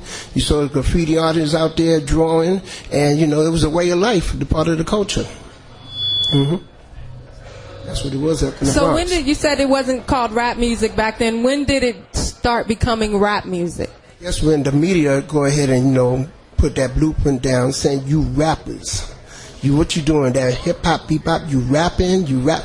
The media is the one that gave the title rap. Okay. You were just calling it hip-hop culture. I have a question. I got to call you the whole thing, Mr. DJ Red Alert. I can just get down to Red. DJ Red Alert. Man, how many names I got to call you by? You worse than Al Sharpton right here. Yeah. You was the first DJ to start playing rap music. Is that what you're saying in New York? No, of course not. Kool Herc was the first person to go ahead and start playing hip hop, and then the first person to start playing rap music on the radio was my man, rest in peace, Mr. Magic. Mr. Magic. Yeah, he just passed away. Is that right? Uh-huh. Do you like today's hip hop? Do you like today's music? Hey and nay. Hey and nay. Hey Okay. and nay. What's the hey and what's the nay? You half a horse. I didn't know what to do. Give you a carrot and start pulling the buggy. Who are some What of is the yay and nay? What is that? Some I do like, some I don't like. Or what you don't like? Let's get into That's that. a good question. I'll give you the Thank answer so much. later. No, you can say it. We serious. We don't go past New York. I Trust know me. that, but Nobody on the West Coast gonna hear this. Why gotta be that part? I'm just saying. I'm letting you know. I played everything from anywhere. It Who didn't you matter. don't like? Huh? I don't like certain songs that don't sound good. You don't want to get into it? Hey, that's it. Come on, man. We got you way up here. You got your afro just freshly combed out. Get into it, man. Yeah, I got blown, okay? Get into it. No, honestly, no. There's certain songs that I don't care for, regardless who is the artist. If it don't sound good, I just don't play it. You're in a position to do that because you're well established. Mm-hmm. You pretty much wherever you go can play whatever you want. Mm-hmm. So you don't like PM Dawn? I played him. Okay. Is that before or after KRS punched him in the grill? Wow. So I remember that. Before and after, I still played him. What's the craziest thing you've seen besides the punch in the face from PM Dawn?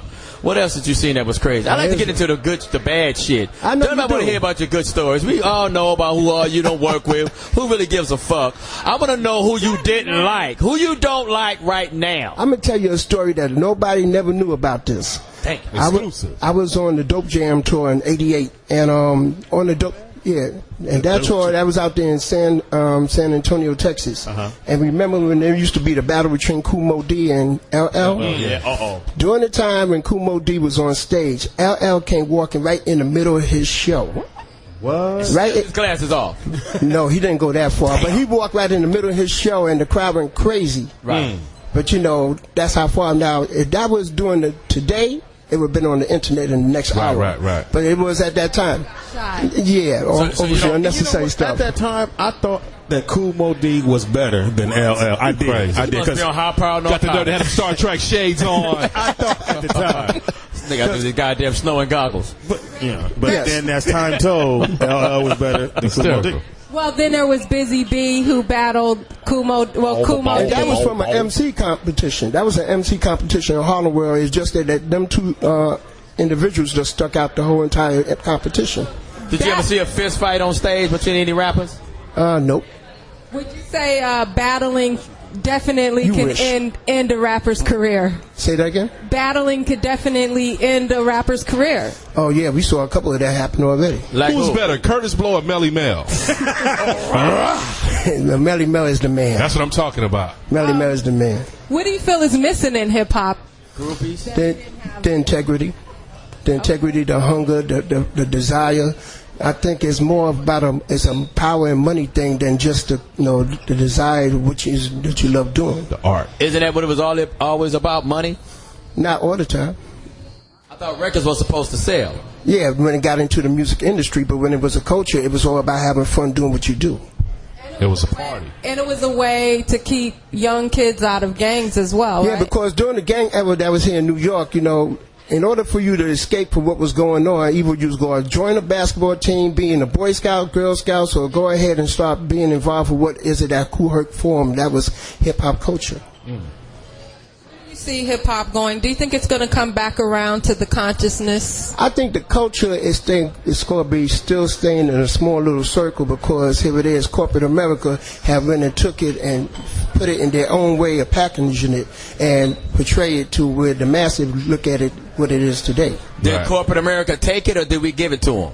No, they took it. I'm just saying, did we sell out for the filthy lucre? I can't say that corporate America took it. They're saying because America was built upon capitalism. Of course. Right? So there's a chance where I can capitalize and make some money for my own financial gain. So did corporate America take it? Or did we, as greedy Americans, hip-hop Americans, give it to them? A little of both.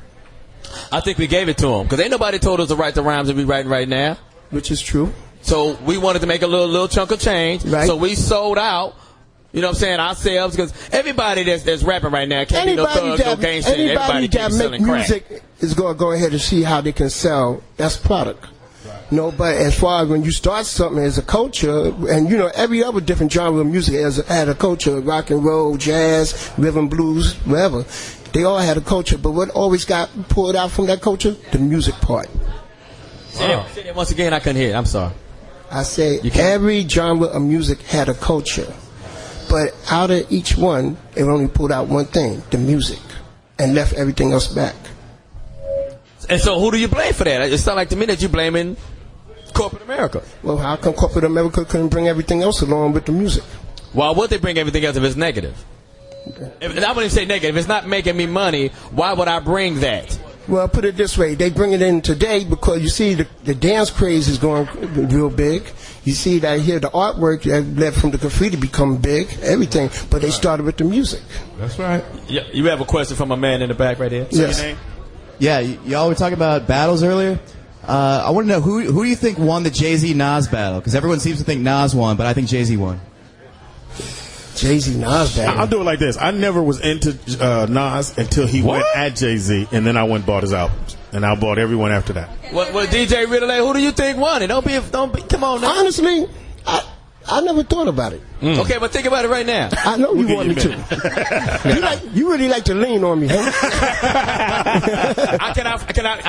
I'm agree with Speedy. I kind of think that Nas, you know what I'm saying? I knew Nas. I was about the Illmatic and everything. Like it's Shouts out to Ethan. That was my shit. I thought that Nas destroyed him.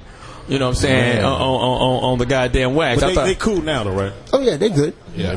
Fuck that. This on I wax. wanted to ask Red, do you feel that we failed this new generation in terms of educating them on the people that came before them? What do you feel there's a disconnect between rappers in our era and the ones that are out now? Yes, it has, because the ones that was before them did not take time to explain how to go and take it in the right direction. But they always saw the younger generation, and it's going to keep continuing. They're going to see what they see on screen, what they see in the streets, what they hear on the radio, and they think that's the way it is. Right. Yo, we're going to take so a quick every break. time when we try to go ahead and explain to them what they always say, yeah, I know. Otherwise, they try and say, be quiet, I don't want to hear it. Right. We're going to take a quick break right quick and come back with DJ Riddle. We got some questions in the audience. We're going to take a quick break and come right back with the legendary man on the ones and twos. NYC. Yes, sir. We're back with us, New York. We here live at the BB King on 42nd Street. We got the legendary DJ Red Alert right here. And Johnny Mack, don't forget, tomorrow night we'll be in D.C. Y'all better be ready to represent. Bring toys, bring stuff for people. It's going to be off the chain. And I think the club is called... I can't say that word.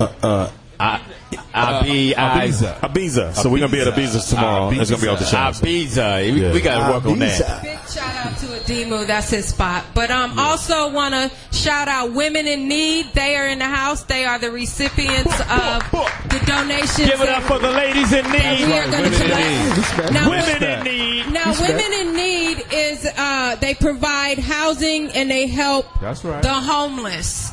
So please, they're in the house. Make your donation. If you brought your toys, please drop them off in the designated bin. And want to say hi to Beth back there. Hey, Beth. In fact, Beth, can you give out your phone number and a website where people can support you after today? Definitely. Our phone number is 212-695-4758. One more and time. And the website is womeninneed.org. One more time. 212-695-4758. And the website is womeninneed.org. And if you didn't bring anything but you want to donate, you could give her some cash. I'm pretty sure they can write you a receipt and just do something. Right. Yeah, Whitney Houston got receipts for her cracks. I'm quite sure she can receipts for a whole. She was a woman in need. We gonna go to my man right here. He has a question for what's your name, my man? It's DJMono.com. Mono. Yes, sir. As in mono, that's like in the kid's disease? Nah, like in hand. Oh, okay. MANO. Good. Yeah, I had a question for Red Alert. You know, I'm a DJ. I'm from Artist Magazine Radio and MOCRadio.com. And I'm one of the agents. Yeah, one of the little plug there. I'm one of the agent DJs, you know, in this game. And I know I saw DJ Hollywood just a few weeks ago. We DJ'd at the same club. Yes. But I know you've been DJing for a long time, and I wanted to know. You ought to ask questions. Huh? Oh, no. I'm asking. My question's coming right now. Shit, he got 19 plugs. No. Here come. Nah, as one of the older DJs, how long do you think you will keep on going doing it? Because I was very inspired by like DJ Hollywood and seeing them still doing it, and you're still doing it. You know, I want to know how much longer will you go in it? I don't think there's no length for time. You know, I mean, I look at them turntables like B.B. King look at Lucille. That's right. You know, and there's a desire. You go as long as I remember one time up in the Bronx. God bless this gentleman. I know he's no longer with us, but I saw him DJ in the Boston Road Ballroom one time. This man was 79 years old, and he had them rocking. So if I'll be that up to that, I don't know, but it all depends on the desire, how long I want to keep going. 79? What was that nigga spending on? Up to date music. Those are real to reals. Model T. And he had when he was playing rap records. Yeah. Wow. Damn. Campbell Lock, the one that invented locking, are popping out in Los Angeles. He's still doing his thing, and he's like 60-something. And he's still popping? He's still popping. No, that's called the arthritis lock right now. That nigga knees is through. Shouts out to Insure. Yo, we got another question for you, my man, over here. What's happening? This is Nema Williams again. Respect DJ Red Alert. I'm a fan. You know. Respect. We were talking about DJ battles. I want to ask you, I got a two-part question. Number one, can anyone beat Eminem out there? Is there an MC alive that can beat Eminem? What? Eminem is not a DJ. I said MC. MC? Yeah. DJ. You said We're talking DJ. about rap battles. We're talking about rap battles. I said, is there an MC out there that can beat Eminem? Yeah. Yeah, it probably is. You probably don't know who it is, but it's somebody out there. Somebody better than the next person. Yeah, Rakim off the chain. Don't sleep on Rakim. Hey, you off the chain. Okay. Don't sleep. Second part of the question, how do you feel that mixtapes are affecting DJs? Is that a good or a bad thing for DJs and clubs? Well, I'm going to tell you why mixtapes have been affected today from artists itself, because I know the DJs, some DJs later on, they was getting greedy.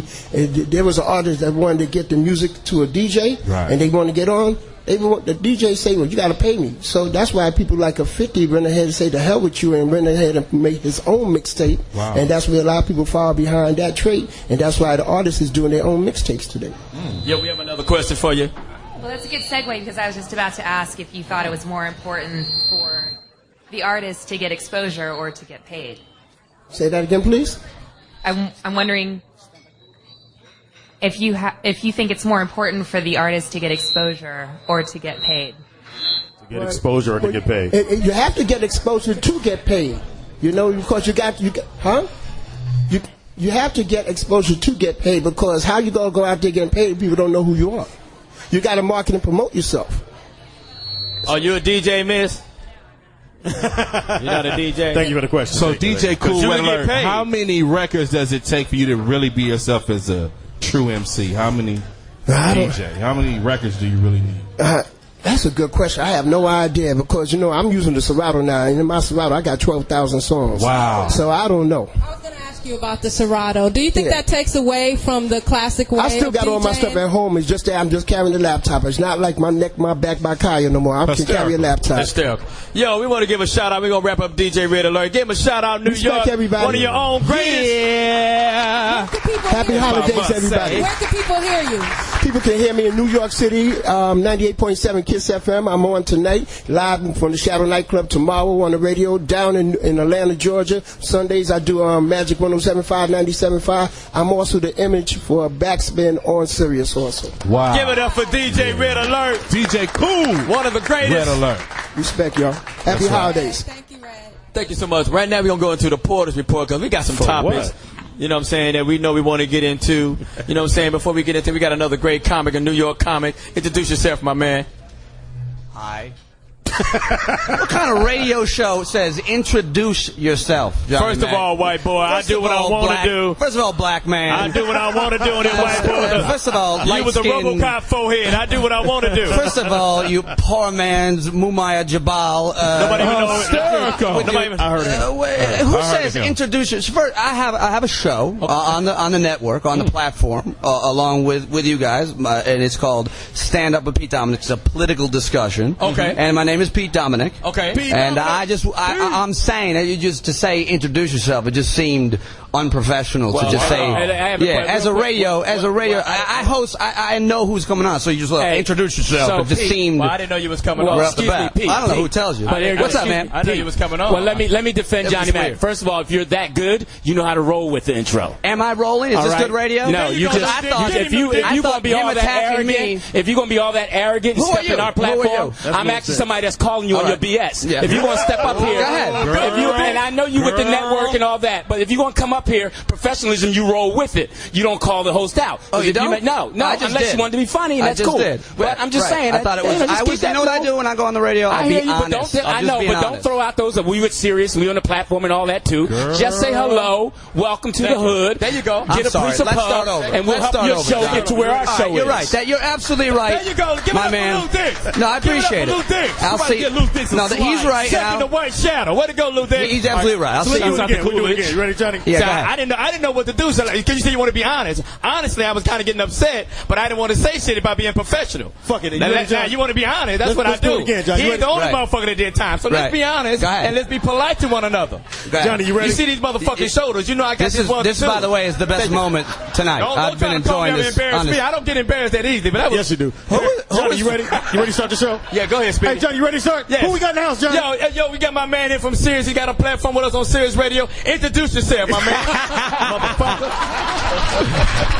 Shouts out to the same thing. My name is Dane Cook. They play me a lot across the comedy platform. And I feel like, as Dane Cook, I want to say I thought that was unprofessional. Hysterical. Dane Cook need to work out a little bit. You ever watch this body ain't really... Why are you looking at another man's body? I'm telling you. He kind of got to look what is wrong with looking at another man's body? I didn't say I like him. I want to sleep with him. I'm just saying, he got the Sinbad build. He ain't really got no muscles. But at one point, his nipples ain't in the right place. What the fuck? I don't know what that controversy is about. There's a lot of homophobia at this table. Shouts out to the village people. This nigga just crossed over in front of me.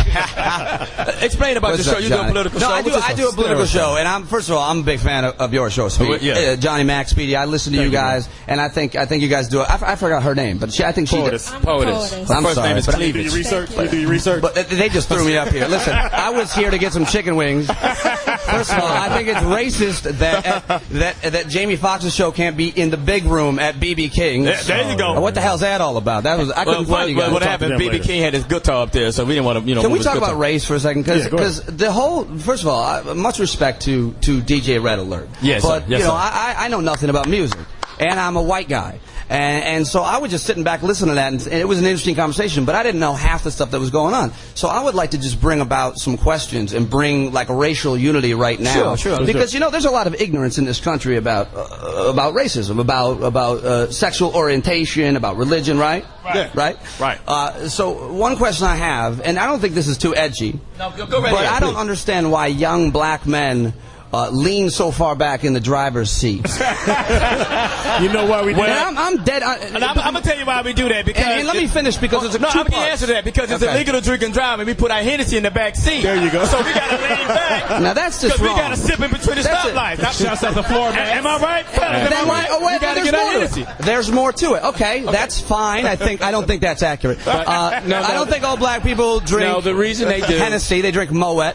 But what about the high? What about the high left shoulder? What is that? Explain the high left shoulder. Well, what you have to understand is that growing up sometimes when black men used to drive in the South, the KKK used to stalk us, so we had to go slow and low. so they wouldn't see us, and then we turned the corner so we can get to our home. You have to understand it was survival. With the new airbags, we don't want to fuck our face up just because I ran in the back of your ass. Right. But you see a lot of white guys driving that way when they're with their black girls. Whoa. Just calling it like that. You all learn to lean to. No, you don't. You don't see a lot of white guys with black girls. Number one, that's an impossible. Hold on, let me. Okay, white guys with black girls. You're right. Okay, here's my other question. They don't see that a lot. About this is racial again. Of course, why are very heavy black women the most confident Americans? I can answer that question for you. Because let me tell you. Let me give you my experience. Go ahead. I'm most intimidated by heavy. I mean, big ass, very heavy, fat black women. Watch it, and I'll tell you what. delivery right there. No, I won't. No, I won't. I will not. I will not. I had a black roommate in college. I'll say whatever I want. Now, let me finish. I know what cocoa butter does to dry skin. Ashy. Listen. No, let me finish because you can't win an argument with a fat black woman. You cannot do it. Well, this woman was giving me. Let me finish. This woman was giving me a ticket on my car. This is a true story. Okay. And I saw, meter maid, whatever. What's politically correct? You don't want to say meter maid, traffic, whatever. Bitch with the ticket. Fat black cop woman, and she's putting a ticket. And I walked up to her. I said, you try to argue. Anytime you're getting a ticket, you try to get out of it, right? Yeah. And she gave me the answer. Then I realized, and I can argue with anybody, you cannot argue with this. I walk up, I go, come on, miss, please. She goes, I have heard it all. And that's it. It's over. That was the most confident thing I've ever heard anybody say in my life. What did you do? Did you stop talking shit?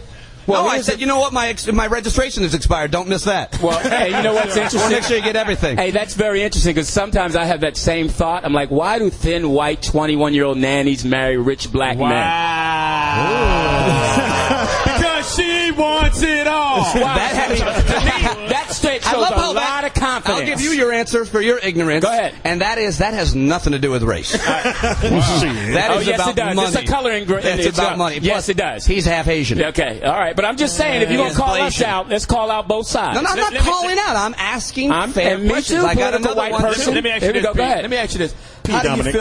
How do you feel about weighing on the Tiger Woods marrying the nanny and cheating with the waitress bitch? She fine. Did you see her done it? I think she's a waitress, nigga. I she looks fine with some chicken wings in her hand. How do you feel? I think it's entertaining to talk about people's personal lives, but I think it's ethically and morally wrong to comment. And I think we want to talk about Tiger Woods. We should talk about the fact of who he takes money from and what those giant corporations' transgressions are. You want to focus on his faults. Focus on that. I don't care what he does. But is it entertaining? Absolutely. Hold on. Yeah. Does he take money from anyone, or does people offer him money to endorse their products? So is he really taking money? You can spin it how you want, Johnny. He is taking it. But ain't that what you do?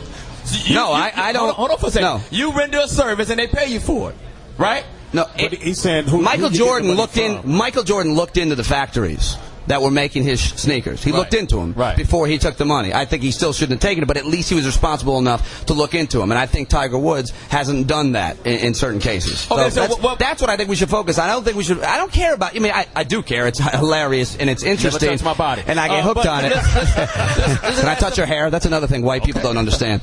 They don't. They really don't. Because white people always do that. Can I touch your hair? Can I touch your black hair? Hit the face with this fucking brick. It's like when you're and black people always have bricks. I don't understand what that's all about. That's what the project is made out of, the bricks. They don't fall off. Go ahead, John. We got a question. Love the shirt. Hey, what's going on, Foxxhole? It's Jack Doe, Brooklyn, New York. Jack what's going on, faithful listener?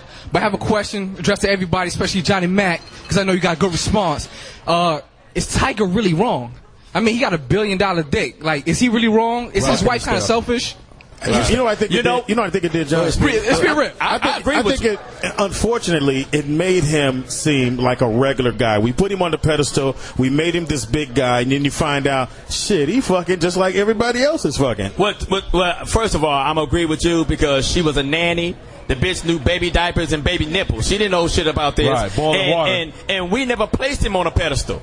The corporation's there, the sponsors there. I never thought Tiger Woods was some incredible motherfucker. He can golf, nigga. When the last time he be on a fucking basketball court said, I want to be Tiger Woods? I've never swung a golf club. Wait, is it me? Is that? I've never. Hold on. Never interrupt a black man. I'm sorry. Why is this? Because your question said another racial thing. You still haven't answered my question about fat black women's confidence. Well, that was me. Oh, that's okay. We get to Speedy. So was he wrong morally? Yes, because he's married. But is he really wrong for doing what he got to do? What did he really do? He got his fuck. My man said he had $1 billion dick. What did he really do? Bill Clinton did it. JFK did it. Yeah. What did he really do? The fucking governors do it all the time. What did he really do? And who placed him on that pedestal? The same motherfuckers that try to bring him down. I never called Tiger Woods a role model. Not me. Well, if any niggas in here, any black people in here that call Tiger Woods their role model? Yeah, I thought not.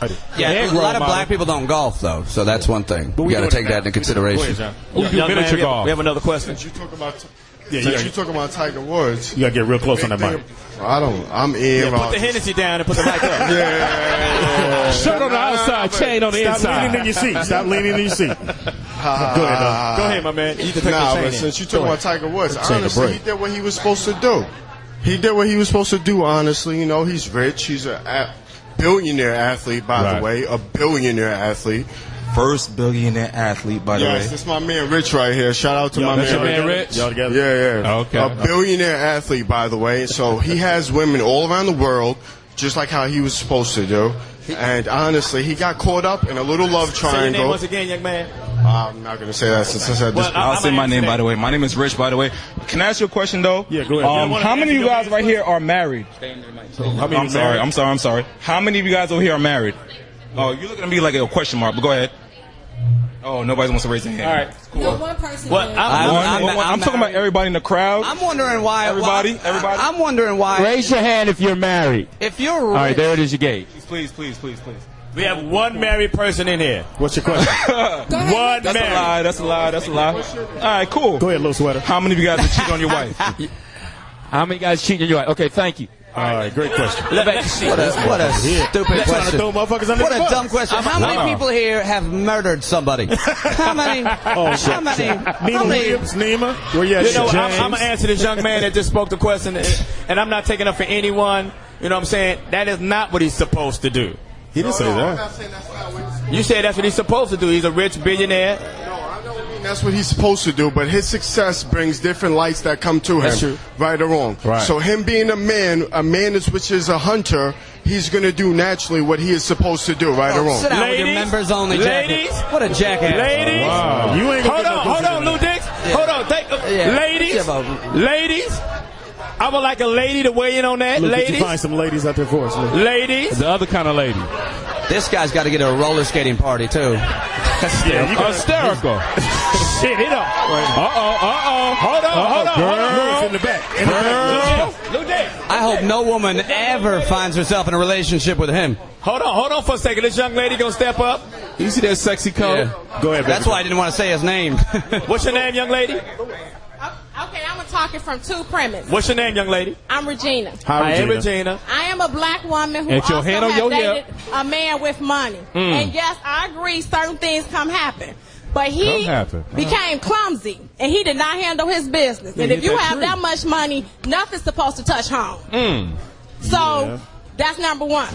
Number two, the nanny. Okay, she don't love him. $55 million to stay with him. That ain't right. Black women like me have been with men since they didn't have nothing. And if you love somebody, you don't have to pay to be with them. Right. So, for you to speculate on someone you don't know. The so nanny, you say red alert. the nanny the man who she was a nanny for, trust me, his wife is very happy because it wasn't her husband that she was sleeping with. All right. Are you married? Hold on, young man. Hold on, John. Is she married? Are you married? Respectfully. Are you married? No. Respectfully. I did ask you respectfully, right or wrong, right? I asked you respectfully. What I'm telling you is, you can do it too, Guy Black. If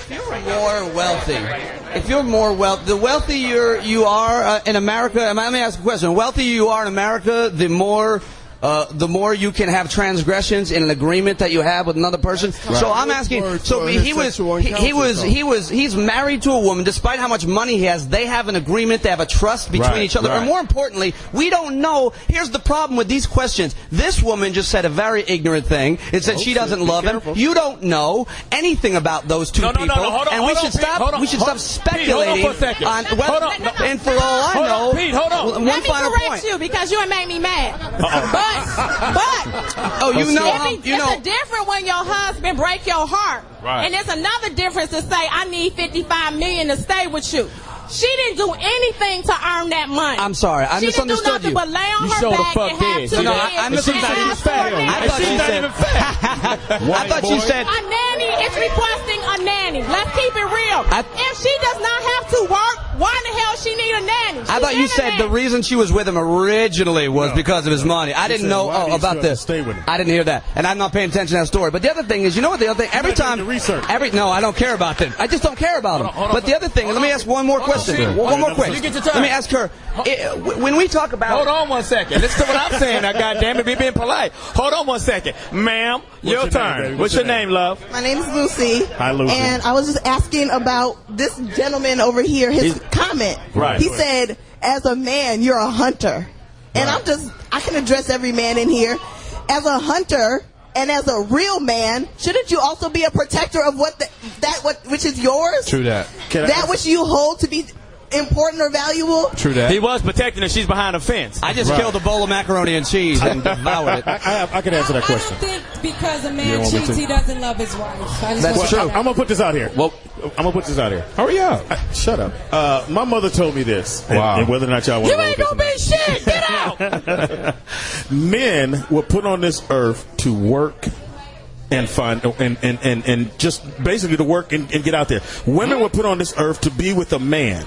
So your natural thing as a man is to go out there and keep looking for a woman. Even though you may have one, dudes have a woman at home and still look at other women. We do it all day long. Whoa. Women were put. I'm questioning your mother's logic. We were talking about Adam and Eve. Did she write that on a bazooka bubblegum card? I was confused like a motherfucker. You my man. I was like, what? We'll do some research. Let's move on. Here's a question I have about famous affairs. You don't want to talk to our fans? Yeah, because these microphones aren't working that way. That's my problem. I can't hear it. Let me just ask you this, and I'll ask you, I can't wait to come to your show. I'm going to come to your show naked as a motherfucker and just ruin it all. Go ahead, young gentleman. Mr. James, a good friend of mine. James, your shirt ain't really what it should be. It need to be longer. Go ahead, James. I don't know if this conflicts with you guys. TMZ?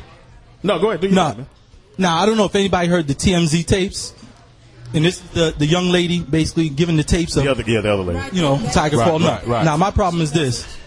As a married man, understanding that this woman slept with him already knowing that he was a married man. Right. Which means she could care less about his marriage. Right. So for him to call her up and ask her to get rid of her name on that tape made him a fool. Right. So I think he needs to pay his money. Right. You're right. He owes the money. That's him. First of all, he James, messed up.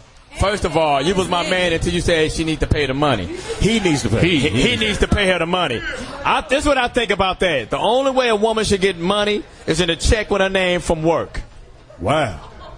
Yeah, hold on, let me finish. All you women scream your independent shit. I don't need no man. I don't need no nigga to do none of this. Right. But now you scheming on the next nigga's money. Why don't you do it the old-fashioned way? Miss Independent Black woman, white woman, whatever your race is, get the fuck up, go down to your job, and get your check. That's your money. What if that woman is taking care of your family? What if does anybody in this room value women? That's not a job. Round of applause if you value the role of women. That's not a job. We're talking about women up here on this panel. That is a job. As if they're animals and not human beings. that's a job. As if they're completely we talk unequal. about like they bitches. The shit you just said. Watch your mouth, white boy. The shit you just said. Shut the fuck up. Watch my mouth, white boy. Who just said that? I said TDP. Now wait. Hold up. First of all, hold up.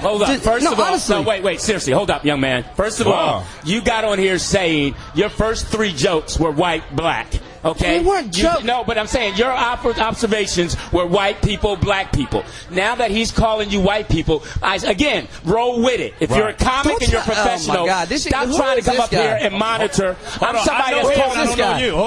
somebody that's calling you on this corporate BS you're bringing here. If you're going to bring structure, know that we already have structure. And you fall in the structure or go sit out there and be part of the audience. Wow. Give it up for Louis Dix. All right. If you're going to be on the air, don't be calling us out. You've been doing white and black jokes. Now that he says white, you get soft. Don't get soft. I didn't call anybody by their race. I said call stupid. out. No, now, see, first of all, listen, dummy. Hold up. See, you're being follow what I'm saying. Why are you being abusive and stupid? Why are you going to name call? Well, you started it. You're supposed to be a political guy. Are you a comedian? Yes, I am. Then you know that's how we behave. But see, we're not that sensitive, though. See, you're being sensitive and trying to have everybody deal with you as a white person that's scared. No. Listen to me for 1 second. Let's hold on 1 second. Let's not get off of that. Let's go back to the young man's question or his young man's statement who said that she should get paid. Now, if you're a wife and you take care of the man's children, of course, the husband, the gentleman, has obligations. And I'm quite sure this young man, Tiger Woods, is not going to run from them obligations. But I do not believe, like the young lady said,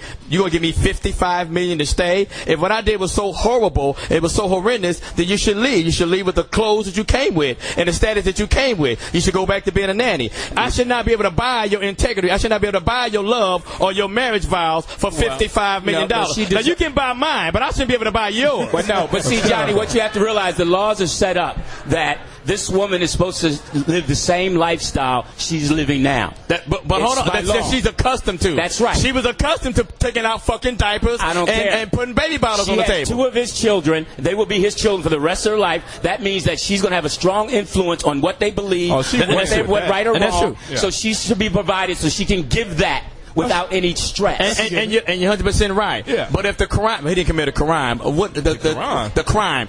What he did, it was so bad. If it was so bad, If it was so bad, you should just pack your things and leave. It should not be a monetary gain for you. It wasn't her fault. He stepped out.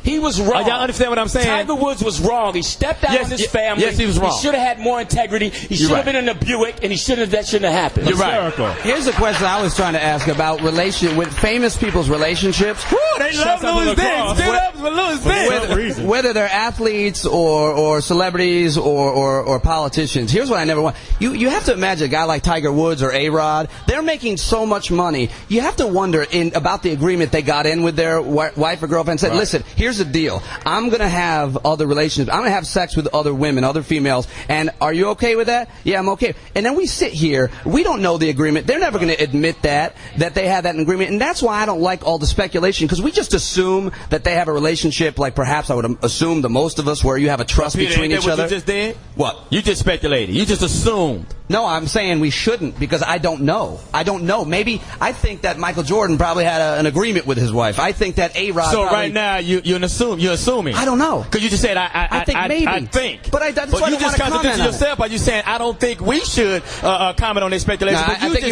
think you misunderstood me. I'm saying the reason why we shouldn't really comment on it is because this is someone's personal relationship, personal agreement, and we frankly don't know. And I think, the only thing I would speculate on is do rich celebrities and athletes oftentimes have it? I don't know. When your private becomes public, and that's part of your celebrity. We buy it, Johnny. Because you're on our TV, you're on our news, you're on our movies. But you know what? So you give up a certain right to privacy. But I think we should be. I just think that we should be paying, in America, in this country, we should be paying attention to more important things. And if you want to look at entertainment, there's a lot of different ways to be entertaining. But talking about someone else's personal life that you don't know, it's just not, to me, we should be talking about important conversations. No. Not on this channel, on this show. We should be talking about the shit that's newsworthy. I didn't tell this motherfucker to back up at 30 miles an hour and run over a fucking fire. So if you do that, and if you're in the public eye, and you make mistakes like that, or whatever you do, and you put yourself in the public eye, I have a right. Right. And I don't have a right to go behind your closed doors, but when your doors is open and they come out to the public, I have a fucking right to comment on your fucking stupidity. With that. What I'm saying is, I think the epidemic in America. I just fucking shut this white boy down and nobody clap. Where's Betty Smith? I'm gonna give you a goddamn golf club and run amok in this motherfucker. Listen, lighter skinned black guy. Listen, Caramel. I'm saying, Johnny, as long as we're buying it, as long as our society is buying it, that's the problem with our society. I'm not saying that Tiger's, once he does something that is public, but why do we care about Tiger Woods' relationship? It's not a problem. It's a topic. It is a problem. That 1 in 4 Americans doesn't have a job, and by the way, the unemployment is way higher in black Americans. I wanted to chime in on what Dane said. On who? No, that's okay though. I did that. Pete Dominick, but call me Dane Cook because a lot of people here don't like all white folks look alike. But I want to comment that all this news about Tiger could be a diversion from the real issues. Which is? So I just wanted to add that. Go ahead. What's your name, sweetheart?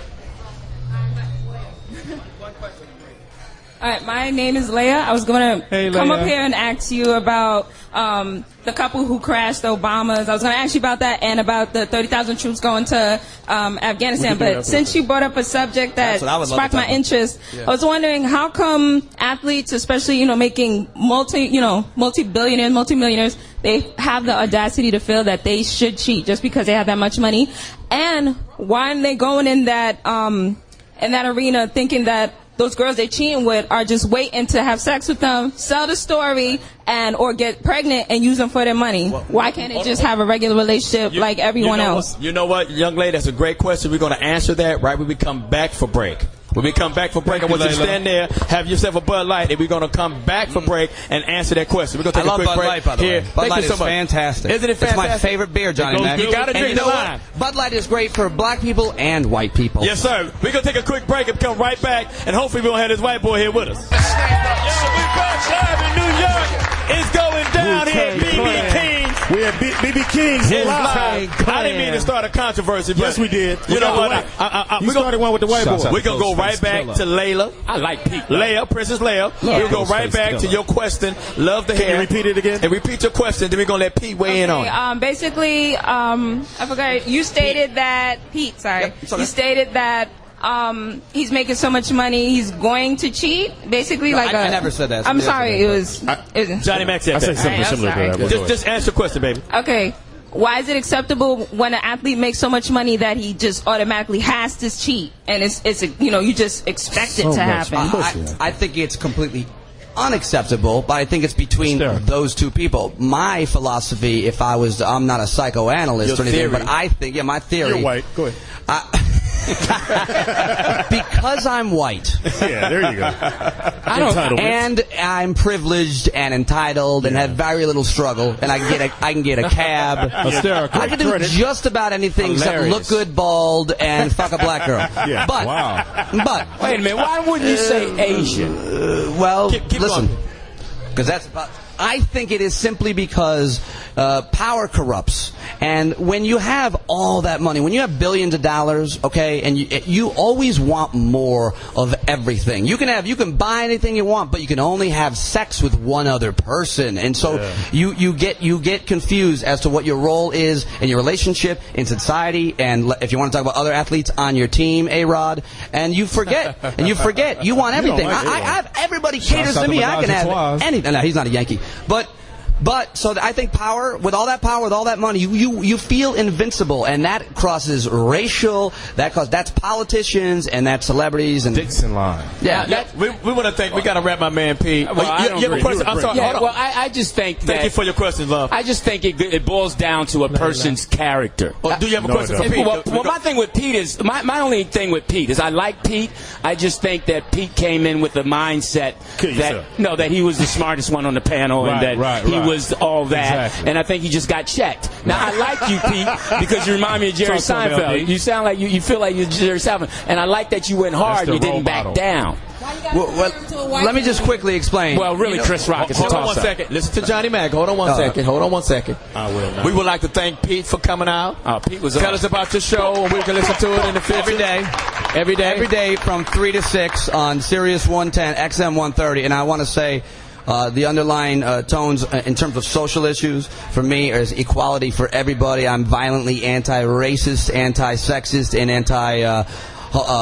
any sexual orientation, and I think that I think everybody listening would really love to tune in the show, and I welcome everybody to call in show to contribute to the conversation, especially on all the issues we talked about tonight. And I'm a stand-up comedian, and I want to come on your show and challenge. Once again, we're gonna wrap my man. I want to come on your show. Give it up for my man Pete, y'all. Pete, New York, Pete Dominick, New York's finest. Appreciate you, man. God bless you. Appreciate you. Woo! Pete, I like that. I'm gonna be 100% honest. I was at first. I almost got angry. At Pete. Pete held his own, and I appreciate that. I like the dude. Listen to the show. But if we had been in Los Angeles, this show would have ended real quick with a whole bunch of. I think it's one of them New York white guys. To me, that's the one thing I grew up with in Philadelphia, and we had. Let me ask you this: but is it acceptable for Tiger Woods or any other celebrity? What the young lady said. Is it acceptable? We're gonna go to Speedy. Is it acceptable, or do we expect rich athletes or entertainers or whatever you may be to be promiscuous? It's that power. Think about it, John. If you had $1 billion and you were married and you went to another city or wherever you went and you saw a girl that was like, damn, she is fine as hell, and she start giving you the action, you're going to go, fuck it, let me see if I still got it. And still got it turns into, just come up to the room for a few minutes. And the next thing you know, it's going down. It's that power that I got money and it might, I still got it. So you saying it's curiosity? It's a little of that, yeah. But we do it now. You ain't got no whole lot of money, John. First of all, Speedy, never talk about my bank account. Once again, you ain't got no whole lot of money. I don't think we hold You gonna jump in? to the same standard that our parents are, the parents before us. I just don't think marriage is held in the same Who invented marriage? high standard. But it's not about marriage and standard. We're talking about a celebrity entertainer or golfer, actually, or any entertainer who is going out because I ain't gonna say because he got money, because I can guarantee you was cheating already before you got the money. Right. A leopard don't change his spot. You just get used to seeing him all the time. It's the same fucking spot. It's public and private. We go to my man right here. What's your name? Hey, what's going on? It's Jack Doe. MySpace.com/JKKDOE. That's right. Does anybody just say hello? My question is. Hey, man. Yeah, that's MySpace.com/HELLO. Everybody's got a slash, backslash. No, I seriously got a question in terms of when you got celebrities on that stature. Y'all know a whole bunch of celebrities, and y'all see it happen time and time and again. Mel Gibson, Michael Jordan, all these people. Like, when does it come? When did they get the sense of, like, it can happen to them? Like, do you blame the handlers? Like, in terms of, like, people have already been caught out there already. Like, what's gonna make you different? Like, you should have, like, it should be already. Yeah, he should have like a prerequisite. a plan. Right. He should have before. You're right. He should have before already. Like, I don't get caught like that. Right. But you know what? The money doesn't matter. And it proves to right now, because of Tiger Woods, that we're just saying Tiger Woods, that it can happen to anyone, because you are no different.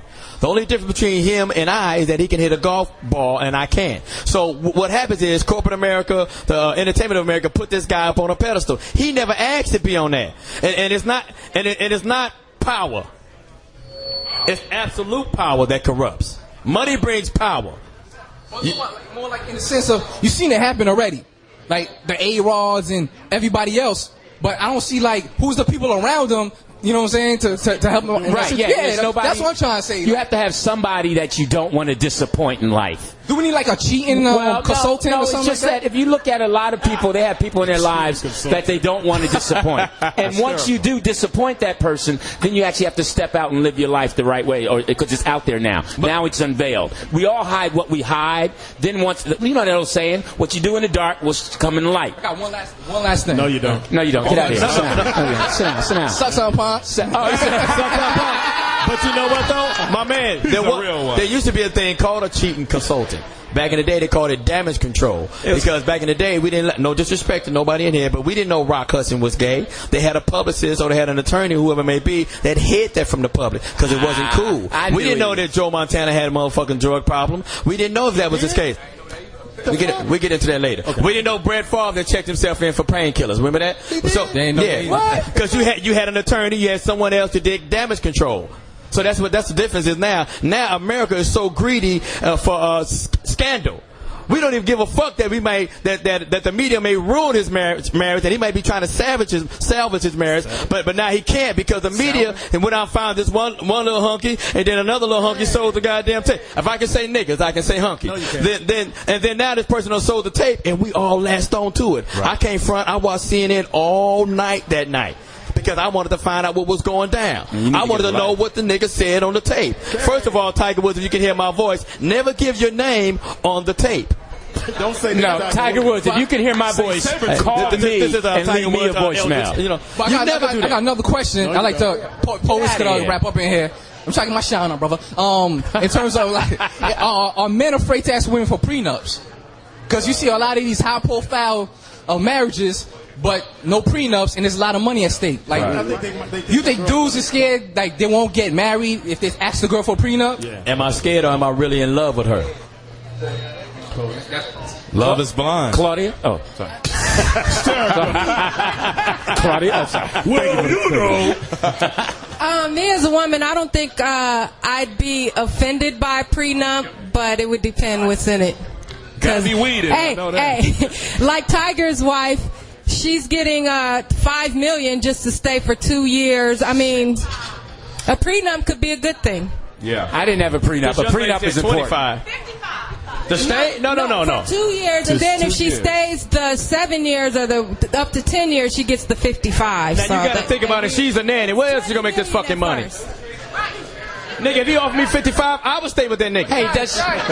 Hey, wait. I have a question. Does she have to pay? And I was not leaving for cheating. Go ahead, Tiger. Does she have to pay taxes on that? We have to ask somebody. I don't know. Does anybody know that she have to pay? Accountant in the house. Does she have to pay taxes on that 55 million? Taxes on the 55. Wow. Are you serious? Well, that'll probably be in the deal. But here's a serious question that we ain't asking.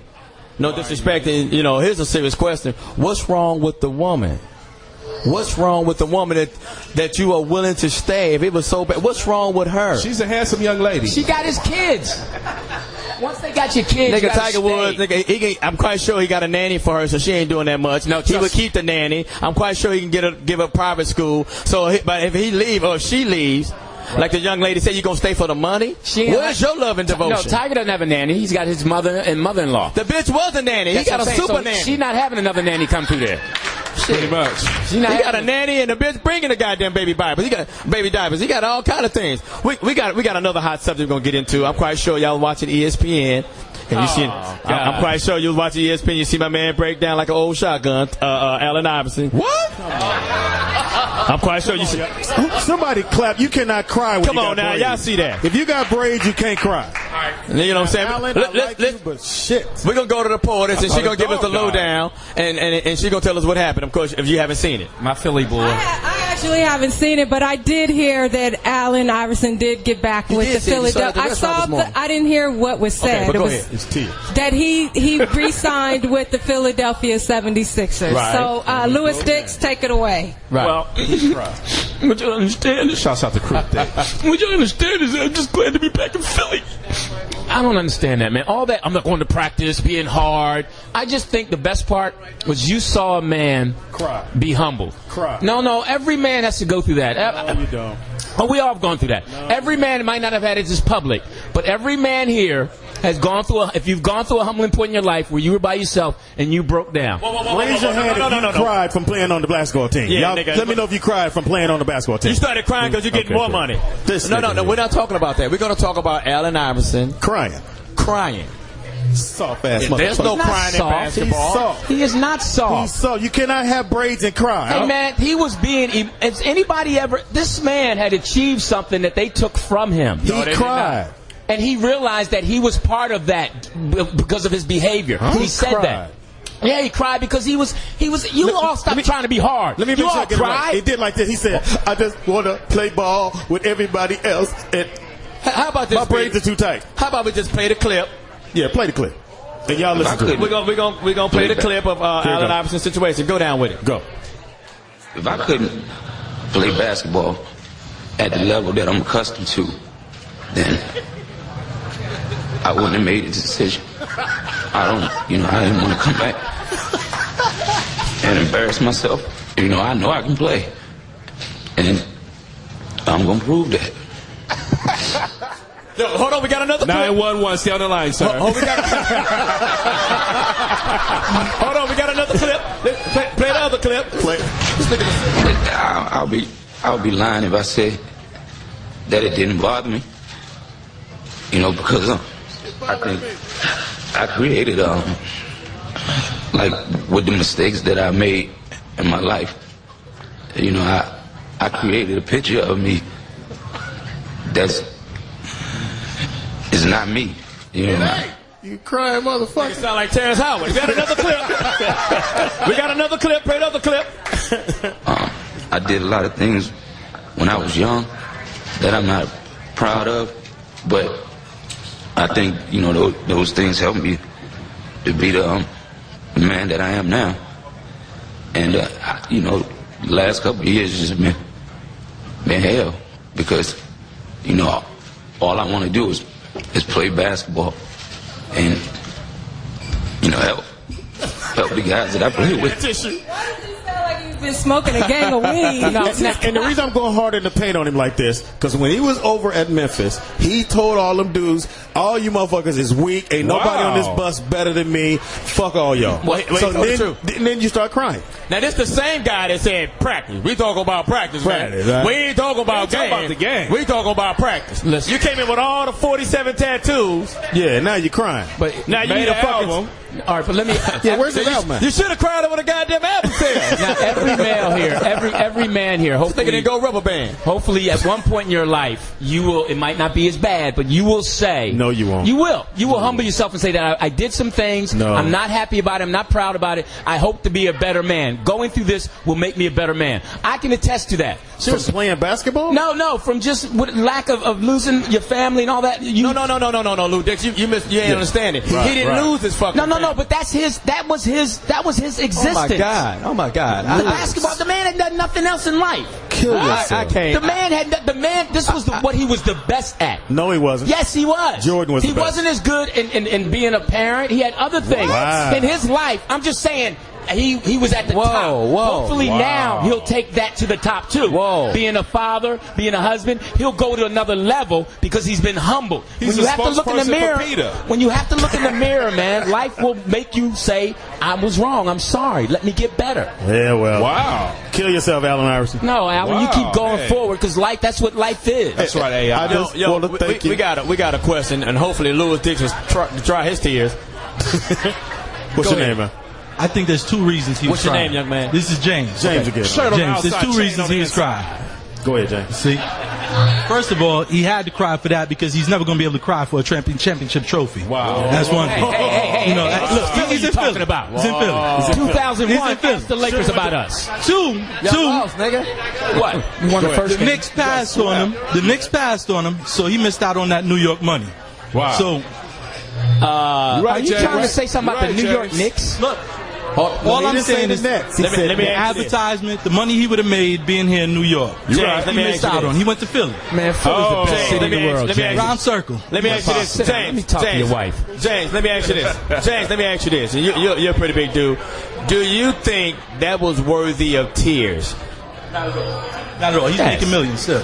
Yeah, what are you crying for? Yeah, we in New York. It's tough. He's making millions. James, you've never reached a point. Have you ever cried? When my kids was born. Thank you. Wow. All right. But you did that at the house, though. You cried at the house because you saw the bill. Is he making millions this time You got the around? bill. Is he making millions this time around? It's not as much money as he got in the past, right? No. I think Memphis still got to pay him the $3 million or whatever. Yeah, but we're not talking about Louis Diggs. Maybe you got to understand. You misunderstand it. It's not about his children or his family members. Of course, we're gonna cry when we lose a loved one. We talk about this guy at a press conference crying over going back to Philly or playing basketball. He's crying and saying, because I'm back doing what I love. He's breaking down. Right, and there's a certain thing in your life, Johnny Mack, and everybody's life. We're not talking about my life. We ain't talking about somebody died in my family. Are you retarded? No, I'm not talking about We just somebody talking about a basketball player. And to him, this playing basketball, was as important as anything to you in life. It couldn't have been. No, it's not. Because he talked bad about the brothers in Memphis and said they wasn't like shit. he said, I'm agreeing with Speedy. It couldn't have been because he could have came off the bench 47 times, but he didn't want to do that. But after it's taken away from you, you sit back and realize it was. He quit. And because no team wanted to take him. That hurt him. He was crying in the locker room. That's why they wouldn't take him. He admitted that. You all act like you never been in pain. No. Oh, that's BS. My man, that's not pain, nigga. I'm going back. How is it pain for me to go back to the NBA? All right, let me think of something simple. How is I get new sneakers, I get new wristbands, somebody's going to do my hair, I get new uniform. Where the fuck is the pain? If somebody... I got more groupies. All right, we got Where a person is the pain? here. If we invited them back to work, they would be crying. This nigga retarded right here. They would be. If we said, "Come on back to work," he'd be like, "I'm just so glad to be here. Oh, y'all, thank you, man. I love monkey shit. Come on, now." Yeah. No, Louis Diggs. I'm telling you, Mac, it's what something's taken away from you, and you get it back. Is when you humble yourself. You're not listening to us. Nothing was taken away. If your wife came back, you start crying. No, that's not the same shit. If your wife said, "I'll take you back, Louis," would you start crying? No, because that was something different in the sense of I'm saying that he loved. When it's your life, it's different. Right? No, you gotta love that and want to go back. Oh, okay. So you don't want your wife back? For what? Come on, that's the mother of your children. Come on, I thought family values. Paul, let's go back to the Porter's report before Louis Diggs start crying. He gonna start crying over other niggas start crying. Wow. What else is going on in America? Okay, this Funny story that I pulled off the internet. A husband was cleared of murdering his wife. Now a moose has been named the suspect. He's in the lineup. McGillicuddy? You mean Bo Wiggle done shake somebody with his antlers? Well, Swedish police say they've cleared a man who was arrested for allegedly murdering his wife after deciding the culprit was most likely a moose. Wow. Wow, how dumb are these guys? The woman was found dead after an evening of a stroll in the forest. And according to news report, the victim's husband was actually jailed for 10 days. So the hoof prints on her face didn't mean shit. How much time did the moose get?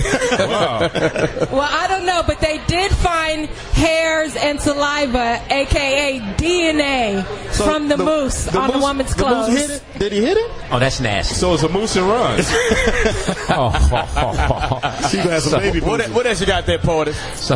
I want to congratulate Kasim Reed out in Atlanta. He won the mayoral race out that way. Black mayor. And congratulations also goes out to Keisha Cole. What? For what? She's the mayor? No. Reportedly, she's pregnant. By the moose? By Allen Iverson. That moose making his rounds. Damn.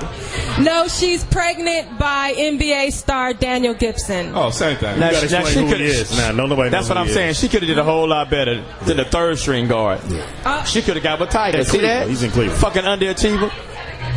Go ahead, they're young. They got potential. Also, speaking of basketball stars, Ron Artest came out this week and admitted that when he was with the Chicago Bulls, he was taking shots of Hennessy during halftime. What's wrong with that? It was in a Gatorade bottle. What's wrong with that? I bet he wasn't crying. I think, from what I read, that he was doing it to get courage to fight on the court. That's what I think. Unless he's an alcoholic. I don't know. First of all, I love Ron Artest because he's a Laker now, but prior to that, the Queensbridge. Everybody, some people, they did take some drug testing and people in the NBA. Ron Artest ain't got it all. No, he missing some screws. Yeah, it's something. Well, one thing about it, John, he ain't gonna cry about it. Let's move on. What else you got there, OG Poetess? Well, you guys heard about Serena being fined $82,000. Wow. It's the highest fine recorded in tennis history for her allegedly cussing out the lineswoman. No, she did do that. What allegedly? We heard that. Can I add my little 2 cents to that? Add your 2 cents. John McEnroe. Made a living. Eli, whatever his name was, Boris Beckham, all of them do all that. They cussed they did that. They cussed the line judge out for years. Yeah. John McEnroe's doing commercials right now, still cussed. Are you fucking serious? He's still doing that. Right. Why was Serena fined $82,000 for that? Because she bigger than all them. She do got muscles. Yeah. Plus, I think they were fining her for her hairstyle back in the. And is they're fining her for her big butt? No, I'm kidding. $82,000 is a drop in the bucket for Serena. Of course. First of all, $82,000 not a drop in the bucket for anybody. 82 is 82. 82,000 is 82,000. $82. Where'd you get that from? I was watching CNN one time, and Bill Gates was on there, and they was criticizing him because he gave $10,000 to this charity. They said, "Yo, you got billions and billions. You could have gave more." And he stopped the little white lady and said, "Excuse me, I'm at the making money business, not the giving money business. No one can afford to give $82,055 million away. If you keep doing that, you're going to be in." How many celebrities do you know that was rich and famous end up in the poorhouse? Let's call MC Hammer. Ask that nigga, Oakland, do he want that $82,000 back? Wow. Not only did she get fined, she's also on a probationary period for 4 major championships in 2010 and 2011. And if she has another major offense, they're going to double her fine to $175,000. She needs a lawyer. That's cool, though. She needs a lawyer. Serena's a beautiful, poised lady. She quite sure. I have a question for you, Poetess. She's going to have any more outbreaks. She's going to conduct herself properly. I have a question for you. When they gave her that fine, did she start crying? Thank you. Let's move on. Wow. Let's get into this Bud Light read. Quiet on the yard. Beauty is reading. That's right. Fridays just got even better thanks to your friends from Bud Light and Bud Light Lime. Listeners 21 years of age and older now have the opportunity to visit the Foxxhole.young-america.com to answer the Bud Light question of the week. Submit an online entry and answer the question. You'll then have a chance to win beer for a year where legal. You heard that right. Bud Light and Bud Light Lime for an entire year. Winners will be selected each Friday through December 18th. Light and refreshing Bud Light and Bud Light Lime enhance good times with friends. And if you're a lucky winner, you and your friends will have a reason to celebrate. So get up on your Bud Light and your Bud Light Lime facts and visit the Foxxhole.young-america.com to have a chance to win beer for a year. No purchase necessary. Open to U.S. residents except California residents 21 or older. See official rules for details. Game ends December 17th. That girl can read. Oh, Bud Light, baby. Hey, listen, guys, we'll be back. Tune in, stay with us. We're coming right back. Hey, man, listen. It's a Foxxhole. Fox, what do you say? There it is, New York. What's cracking? We be on the break right quick. We're going to take a break and we'll be back. I'm crying because of the break. I can really play. City of Dream. I want to thank y'all for letting me come down here to the Foxxhole. Yo, what's up? Stop crying, Speedy. Oh, my bad. Stop crying. I'm just glad to be back on Foxxhole. Stay up, Speedy. Keep going. And I just want to thank Jimmy Foxx and let me be. Yo, right now we got my man 10 grand on Skype in. Everybody give it up for my man 10 grand, Jamie Foxx, y'all. Chief Feezy. What's up? What up, New York City? What up? What up? What up? Make some noise, New York. Yeah, that's right. Concrete jungle witches of Hysterical.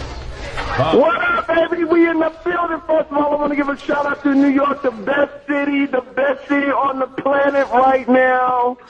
All the beautiful ladies in New York say, I know. Fox, why you in the suit? Yeah. Can you see me in the suit? Yeah. See you in the suit, dog. Oh, nigga, I'm chilling. Are you going to Tiger's wake? I ain't got no pants on though. This is all from up top. Jamie, congratulations on your 3 Grammy nominations. Yeah, even some of the dudes went down. That's it. Yeah, that's a bit much, homie. Fox, how you feel about the 3 Grammy nominations? Listen, first of all, I mean, everybody out there knows that all I ever really wanted to do was music, man, and this is just great. I want to give a shout out to the fans. I want to give a shout out to the radio people. It's a small step towards something very, very wonderful. To me, the Grammys is even more significant than the Oscars because I always wanted to do music. You know, I started out trying to be Lionel Richie back in the day. Back when he had the Jerry, the California curl, the whole nine. I came up with the Winans Commission, that whole thing. But I'm glad that I got my music swag later on, because if I would have made it back in those times, back when we was wearing Gumbies and wearing linen and walking in slow motion, I probably wouldn't be where I am now. But I give shouts out to Kanye for bringing me along. Shouts out to Ludacris. Shouts out to The Dream. Shouts out to Sean Garrett. Shouts out to Breon Prescott. Shouts out to everybody that has something to do with the album. We just gonna keep pushing, man. You know what I'm saying? Because the next album, let me get focused. New York. Listen, let me get focused. The album is coming out. The new album is coming out Valentine's Day. So make sure you check the album Valentine's Day. We got some signature songs on there called Shorty Quit Your Job. We got songs called Yep, That's Me. We got songs called 15 Minutes, because that's really all I need, and job is done. So make sure you check it out. Let me ask you this, Fox. Of course. What would happen if you didn't win the Grammys for blaming? How would you feel about that? Would you be upset, or you just gonna take it? Would you cry about that, boy? You know what? I'm gonna be honest with you, man. Just to be nominated is absolutely humbling, man, and that's what I'm working on, man. Just staying humble. And like Quincy Jones said, man, this entertainment life is a marathon. It's not a it's not a 100-yard dash. So I keep my head down. I keep doing my thing. Keep allowing the music to keep flowing. We didn't get a chance to come to New York for our tour, so we got to make sure that we come to New York and do something real intimate, do a toast for the ladies and do it like that. But whatever they give us, man, or don't give us, man, I'm just happy to be there. You know what I mean? That's right. Yes, sir. Okay, but do you want to win? I love the way you dance around that. But do you want to win? Listen. Let me get focused. Concrete jungle, and let me get focused. I would look to win, and I told them even if I won just part of a Grammy, Emmy, anything, we gonna party. Yeah. We're gonna have an absolute ball. So you know how I do, but I always want to, like I said, I want to remain humble with it. You know what I'm saying? I just want people to keep accepting the music and get focused, because on February 14th, around that time, we have a movie dropping called Valentine's Day with Julia Roberts, Queen Latifah, Taylor Swift, Ashton Kutcher, George Lopez. Everybody's in this movie, and we're dropping the album around that time. The signature song that they're releasing from the movie is called "Shorty Quit Your Job." So I just, it's all love, man, and that's all I can say about it. You're working. That's a good thing. Yeah. Fox, we've been talking about this whole Tiger Woods thing most of the evening. What are your thoughts on that whole situation? Tiger Woods. Hey, you know what? Tiger need a homie. Yeah, that's what he need. He need us. Yeah, he need a homie that's like, that don't have like a license, he ain't even really in the system. Just somebody to clean up shit. Hysterical. Oh. You know what I'm saying? He needs somebody he could call. I could call Johnny Mack at any time of the night, and we could get everything. We can get fingerprints wiped off. We can get everything. You know what I'm saying? We can get new IDs, all that kind of shit. You need somebody like that ain't too connected. In the white world, you need a nigga. He need one nigga in his life. How do you feel about him leaving his name on a goddamn voice message? He what? Oh, well, niggas don't. That's what I'm saying. He got too far away a little bit. You know what I'm saying? But he coming back now. Because niggas don't do that. You don't leave your real name on some shit. But he's you gotta have a code name, like I call and say, hey, you might want to go get checked, because I don't know, what I got. Hilarious. And anyway, hit me back. It's Martin Luther King. Shit, nigga, I'm never gonna put my motherfucking real name on some shit. That's cause he done. But now he'll come back. He'll come back because, and black people shouldn't be embarrassed, because everybody's talking about black people embarrassed. Tiger at first was like, I'm Halakakalasia Pop or whatever that shit was, But now, for me though, I like kind of seeing just a little bit of dirt on him. You know what I'm saying? It sort of make you real. You know what I'm saying? You know what I'm saying? Just a little bit of dirt makes it real. You think the media is blowing it way out of proportion? Well, you know what? What else they gonna do? I mean, shit. But Tiger has been such a clean, person. So, the media really loves those types of things. But I think he'll come back. I think he'll keep playing well. I think, this is a bump in the road for now. And look out for the reality shows. I'm trying to find them girls so I can do a reality show on them girls. Right. Hey, Fox, now we play ball. Have you ever cried when you went back and played some basketball? A la Allen Iverson. Oh, Allen Iverson? Oh, man, we talk about practice, man. Man, we talk about practice. You know what I'm saying? Man, we talking about practice, man. I'm supposed to be franchise player. We sitting here talking about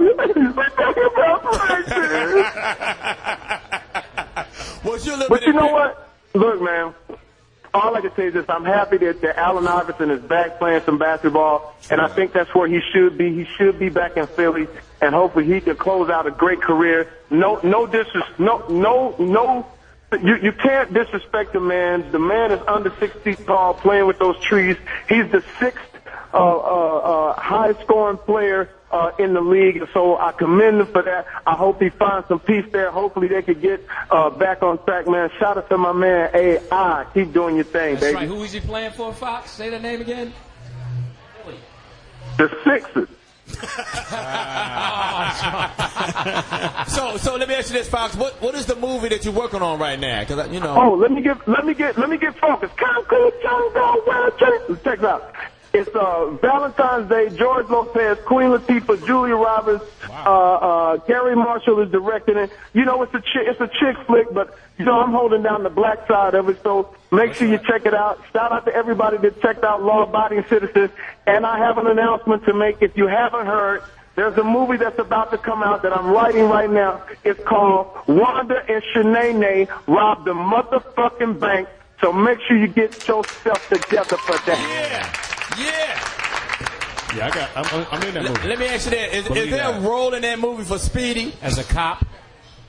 Yeah, there's a role in there for all the homies. We don't make that shit hot. Listen, it's been a long time since we've seen some black people being funny. I called Martin. Shout out to Martin Lawrence. Yeah. We strapping it up right now. We ready to get funny again because, you know, sometimes you make your money, you start talking in English accents and all that old shit. So it's like we gonna get right back to just good old gut busting funny. So make sure you check that out. Yo, it's Foxxhole. What's cracking? Other than a crack in your ass. New York City, stand up, the best city ever. Shout out to everybody in New York City.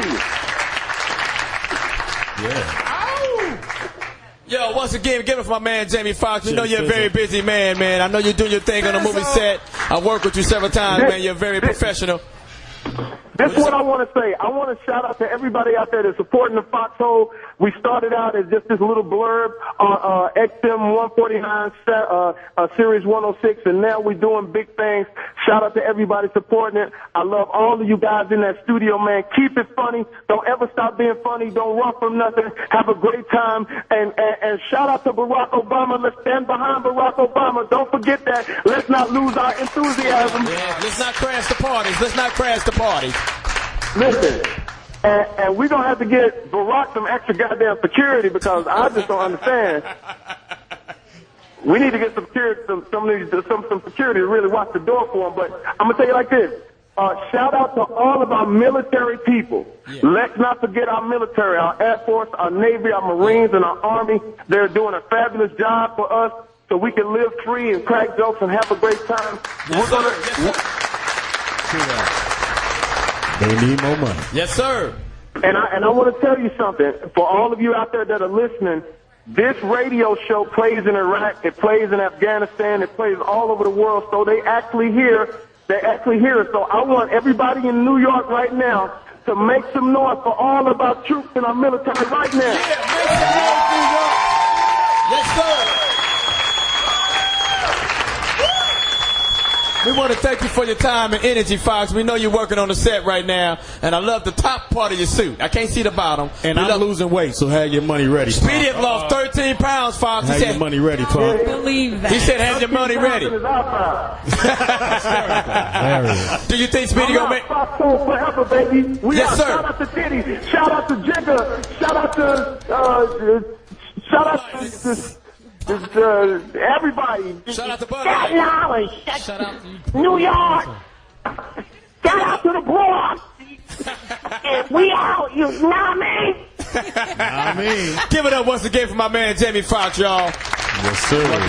One of Hollywood's finest. We're going to take a quick break right quick and come right back. Take a quick break. Yo, we're back, New York. Thank you for all the love, baby. At the world famous BB King's. World famous. Right here near Times Square. Also, too, tomorrow, D.C., you're on deck. We're in D.C. tomorrow at, what is it called again? Ibiza. We'll be there from 6 to 9. If you have toys, please bring them out because we're going to be giving them to who are we giving it to? Toys, blankets, shoes, anything you give to the homeless or any underprivileged right now. We have an old shirt, anything you got that you don't need. You get one of your locks, John. Yeah, please bring toys tomorrow. The toys that are being donated are going to the Boys and Girls Club in D.C. That's and those right. kids, the kids need them. So if you're coming out, bring some toys, or you're welcome to bring a monetary donation as well. And if you live in New York, call some friends in D.C. And we're going to be there from 6 to 9. It's going to be off the chain. Definitely come on. Once again, we'll give a shout out to my man Pete Dominick that came down and blessed us with his comedy. You know what I'm saying? Shout out to Pete. My man Nema Williams for coming down, Brooklyn. And once again, the beautiful, gracious, very intelligent brother that keeps all our black folks in line. Mr. Reverend Al Sharpton. That's right. And the legendary cool DJ Red Alert. That's the Foxxhole, y'all. We want to thank New York for bringing us out here. We love New York. DC, you on thick. Bud Light, thanks for bringing us on out. I'm going to take me 2 more Bud Lights and I'm going to walk home. Shout out to Leonard, Uptown Magazine. Bye.